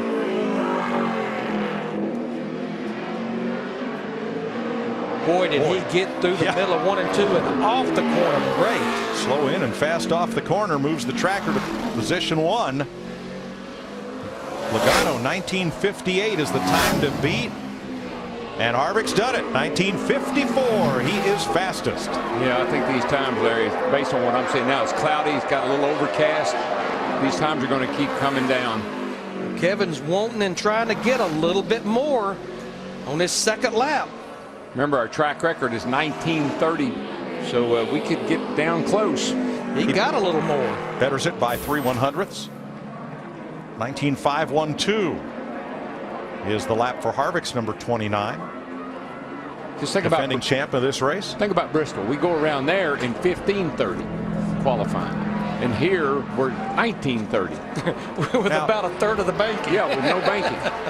That's the fellow that Harvick beat here last year, Dale Earnhardt Jr., watching to see what is Brad Keselowski doing. He slowly rolled down the backstretch, weaved the car back and forth several times, just as he's doing now. Now he's coming to speed. He must be banking, Darrell, on lap 2. Well, what he's thinking is, you heard Paul Menard say, I couldn't get heat in my brakes. So he's getting heat in his brakes. He's going to get a little heat in the tires. Doesn't hurt you to do this here at Martinsville, because how you get off turn 4 coming to get the green is the key, and he's going to be on it. On the taillight panel, the Miller Lite Dodge salutes the famous Martinsville hot dog. Brad's a bit of a hot dog. Yes, he is. I was just thinking that. Yeah. That fits. I talked to him last night. He's been a little disappointed in his qualifying this year. Qualified third at Bristol, but that's his only top 15 start of 2012. Now, he's only been here 4 times in a Cup car. 2 of those 4 times qualifying was rained out. But he should handily beat his best previous effort of 22nd with this run. That's a better 1 and 2. Let's see about 3 and 4. He gets it down in here pretty smooth. A little slow through the middle. It's almost like he was just having to play with the throttle a little too much. Yep, had to wait on it. He's quicker, though, and moves up to second. 1957 to a first lap of 1959, Matt. Mike's spiffy throwback paint scheme and hat. Is that going to hold up, though, Kevin? You know, we were a little bit too loose up off the corner right there, so it slid the tires. I don't think I let off the throttle. We'll have to. I know they'll look at the data and tell me whether or not turn this in are good. Just want to thank all my Budweiser guys. They did a great job. We made a lot of adjustments to the car for qualifying. Kind of guessing, but all in all, it drove good. It can hold up. What a way to celebrate his 400 Cup start. And I like that, the data. They'll go look at the data and say, you did let off. They tell him exactly what and where. And where. Harvick will start on the pole in the Camping World Truck Series race coming up next. Brian Vickers, after a great run at Bristol, is back behind the wheel of the Michael Waltrip number 55. The RK Motors Toyota, Rob Kaufman's vintage car dealership down in Charlotte, is on the car this week. You know, Mike, he finished 5th and led 125 laps at Bristol. From 2009 to 2011, he only led 125 laps total, or 135 laps total during those 3 seasons. That included a year he made the chase and won a race in 2009. Yeah, I just believe right now he's the most focused I think I've ever seen him. I've known him ever since he's been around. We've all watched him race. I just believe he's really more focused than ever before. This is a great opportunity for him. Well, he fired it off turn 4, slid it off there, and picked up 200ths to a 1956 second fastest to Kevin Harvick. And with that run he had at Bristol, and I think the way he interacted with teams and teammates, he's been awarded the 2 road course races here in 2012. I've got this friend, big NASCAR fan. Yeah! Totally into it. I say, man, I don't get it. What am I missing here? My buddy says, dude, you have no idea. Come on out to Kansas Speedway and see what you've been missing. Tickets for the STP 400 on April 22nd start at $59, and we have more seats for $99 or less than ever before. Call 866-460-RACE or visit kansasspeedway.com. Welcome to Camping World. Camping World is #1 for a reason. We are more convenient, more affordable, and more fun. Don't take our word for it. Just ask any one of our happy RV campers. Over 8 million served and growing. We've got everything you'll ever need at Camping World.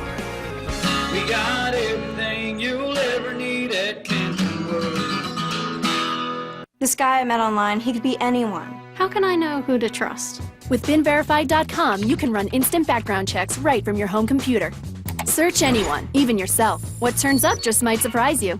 I make sure I know before I date. No stranger comes around my growing family without a background check. Now you can use BeenVerified on the go. Download the free background check app for your Android or iPhone. Visit BeenVerified.com or download the app from your iTunes or Android store today. BeenVerified.com.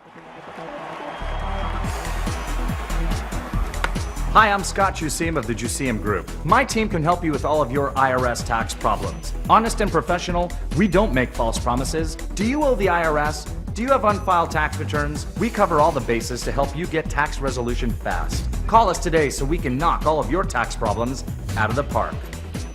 Call 1-800-580-1838. That's 1-800-580-1838. Clint Boyer's 5-hour Energy Toyota is second fastest, 1952 to Kevin Harvick's 1951. Interesting that Boyer got Richard Childress Racing's last pole. That was September '07. at New Hampshire. Now he drives for Michael Waltrip. Pretty fast right here. HenryCars.com to the top. Did it. 1949 for Casey Kane. And we are closing in on Tony Stewart's track record of 1930. But we're going to be right down there close to it, I can tell you. I think Casey got all there was to get on lap 1. He drove into turn 1 harder and got through there better than anybody so far. I thought he may have overdriven the car a little bit, but it stuck for him. Good job. Kane won the pole at Las Vegas and started 3rd here last year. Speed's presentation of Sprint Cup qualifying for Martinsville is presented by Golden Corral. Help yourself to happiness. And brought to you by your local Steel dealer. Visit steeldealers.com. The Camping World Truck Race is coming up next. Stick around as we complete Sprint Cup qualifying. Just 7 drivers to go, beginning with Series champion Tony Stewart in the Office Depot Mobil 1 Chevy. You know, a year ago, he qualified 28th and finished 34th. In the fall race, it looked like it was headed in the same direction. Comes back to win the race. I'll tell you what, when you think about the people that he has working for him now with Addington and Zipadelli and the people that he's added to that team in the offseason, I'd like to look at their notebook. Yes, sir. Stewart has 3 poles and 3 wins here. That win last fall, he led just as many laps as his car number. Going to be a great first lap for Tony, it doesn't look like. 12th quickest at a 1969. He's just not being real aggressive, Larry. He's just kind of letting it kind of roll through the corner on its own. He's not hustling it. A little better on this end this time. About 2/10 off pole on lap 1. And lap 2 picks up 4 100ths and moves to 9th. Yeah, picks up 4 100ths and jumps 4 or 5 positions. Matt? And the Phoenix pole sitter hoping to hold on for another one. DW was very impressed on your entry into turn 1. Oh man, what did I do? I don't know what I did there. You were very fast. Okay, well it was kind of skatey. Like the back, I got in pretty hard, and the back was just about too free. But I was able to just open my hands up enough and then turn and carry enough speed in. But actually, just about missed the corner because I did get as much as I could. But that was great for our HendrickCars.com Chevy. The guys have done an awesome job. I enjoy racing Martinsville. Maybe I haven't had some of the best results, but I enjoy racing here. And should be a strong starting spot. I think Jeff's going to be really good right at the end, and Dale and some of the other guys. Effort certainly equal results today. Martin Truex in the Napa Toyota has an outside pole here, and the first time he drove for Michael Waltrip in Martinsville finished top 5. Our next 2 drivers to qualify, Martin Truex Jr. and Ryan Newman, spent some time together down in Alabama and Georgia this week, doing a little hunting, a little fishing, relaxing a little bit. Not going to be a bad lap. 9th for Truex, 1964. He looks like he's a little snug right through the middle of both corners. It's just a little hesitation trying to pick the throttle back up, see if he improves any Looking here. a little better here, Darrell. He has teammates right now that are 3rd and 4th. Boyer 3rd, Vickers 4th. Loose.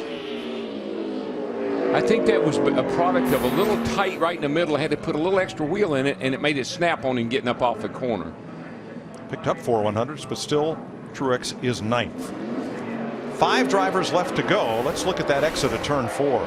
This actually, it starts in the middle of the corner here. When you're a little too tight and you get back to the throttle, the front wants to skate out a little bit, and you put an extra wheel in it, and the back will pop out up on exit. Yeah, black marks off the corner is not good. Jeff Gordon will be the last driver to qualify today. Here is 3-time Martinsville pole sitter Ryan Newman in the Outback Steakhouse Chevrolet. I tell you, he ain't leaving anything on the table. He packed that thing down in there just coming to get the green. 2009 was his last pole here. Casey Kane, 1949, is fastest. Yeah, Ryan has 20 starts here, 13 top 10 starts out of those 20. Got down into turn 3 and off 4. Pretty nice. It'll be a great lap for Ryan. 4th. 1952 with a 4. Boyer's 52 with a 1. Kevin Harvick a 51. Casey Kane a 49. Back end really swung out down here in 1 and 2, and he couldn't get back to the gas. Yeah, a lot like Casey Kane. That's all that's there. Yeah, I think he had it for one and done, really. Maybe that second one would have been better, but not really. So Newman is 4th right now. Here's an American Ethanol fast fact.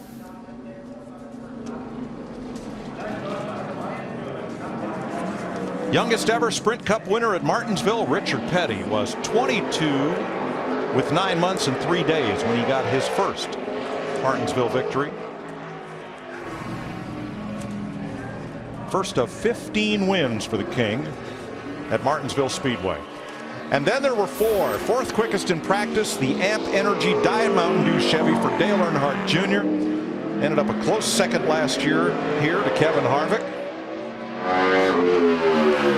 Just such a different new attitude by Dale Earnhardt Jr. this year. You know, when we interview him, the head's up, we can see his eyes, just confidence right now. A couple of guys have told me that being able to look at teammates' data, being able to look at their traces of how they enter corners, brake, all those things, has really helped Dale Jr. improve his driving style a little bit. Not going to be the lap he was looking for on his first lap with his 88 car. Or not at all. 24th at a 19.782. I think this is a little better exit off the 2 that time. Looks a little slow right through the center, right there.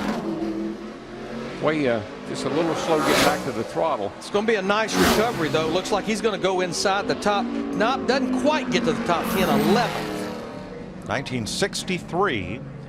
For Dale Jr. She looked a little snug, like he couldn't quite get back to the gas in the middle of the corner. 3 to go. Denny Hamlin in the FedEx Toyota is next. Hamlin is a 2-time pole sitter and a 4-time Sprint Cup race winner here. See, this is one of those things. What are you doing? We saw Keselowski do this. You kind of struggle with this right here because you have this warm-up lap. Never could make up your mind whether to go out and just go as hard as you could for all 3 laps, or do this right here. Get some heat in the brakes, work those left side tires. Those are the ones you really try to get a little heat in if you can, because otherwise you're not going to get a lot of heat in them if you don't work them up pretty good coming to get to green. He was 3rd quickest in that first practice, but we watched them in that final practice yesterday really scrambling all the way up to the end of that second practice, trying to find speed, find something that Denny liked about the race car as far as the way it was driving. Yeah, we saw he and Darian Grubb looking at notes and really concentrating on what they had, because the car wasn't that good at that time. The track conditions look pretty optimum, Darrell. We've had full cloud cover here now for quite some time. Swung through 3 and 4 pretty well. 3rd for Hamlin, 1952 with a 1, exactly the same time as Clint Boyer. Yeah, right now Casey Kane's on the pole at a 19.49. Go all the way back to Truex is 11th at a 19.60. Didn't see, well, yeah, I didn't see much improvement in the second lap, and there really wasn't much difference. It was about an eyelash or an eye blink slower than the first one. He was better in some places and not quite so good at some places on that second lap. 2 Chevys and 2 Toyotas at the top of the board, with 2 cars left to go. Second fastest in opening practice, the M&M's Toyota of Kyle Busch, whose best time trial here is 6th, and best finish at Martinsville is 3rd. He's led a lot of laps here, though. Last year in the 2 races combined, he led over 250 laps. He ended up finishing 3rd to Dale Earnhardt Jr. and Kevin Harvick in the spring, and got caught up in a late race wreck in the fall race. I believe this old piece is going to be pretty good. Casey Kane on pole at a 19.49.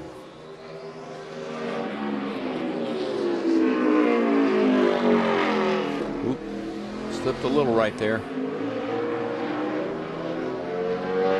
It's like he hesitated a little bit through the middle of 1 and 2, and it cost him a little time on the exit. Really good in 3 and 4, but had a little issue in 1 at time. Let's see if he can improve. 10th for Kyle on lap 1, 19.597, identical to Marcus Ambrose. Ooh. He got away from him, way up on the back straightaway. Yeah.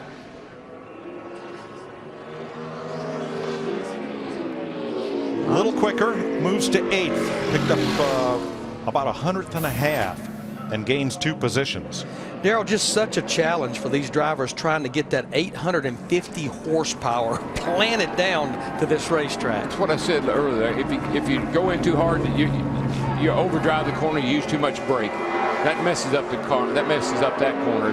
Getting the throttle too quick, push the front end, that messes up that corner. So it's a fine line to get a fast lap around here. But if you want to watch the master, here he goes. The final qualifier will be the Drive to End Hunger Chevrolet for Hendrick Motorsports. Jeff Gordon, who leads all active drivers with 7 poles and 7 wins here. A total of 15 Sprint Cup short track victories. And won both practice sessions yesterday. Was the fastest first and second. Yeah, his best lap yesterday was a 59. Right now, Kane's a 49. That's not good there at all. Got off that corner a little wide. He was best getting into the corner, but that very well could mess up his whole run because it took him out of his rhythm, took him out of the groove. First lap, 9th quickest for Gordon with a 57. Now he's got to regroup. Better that time. Oh, it wants to swing loose with him just past the center of the corner. He just can't put the throttle down. Better, but not better enough.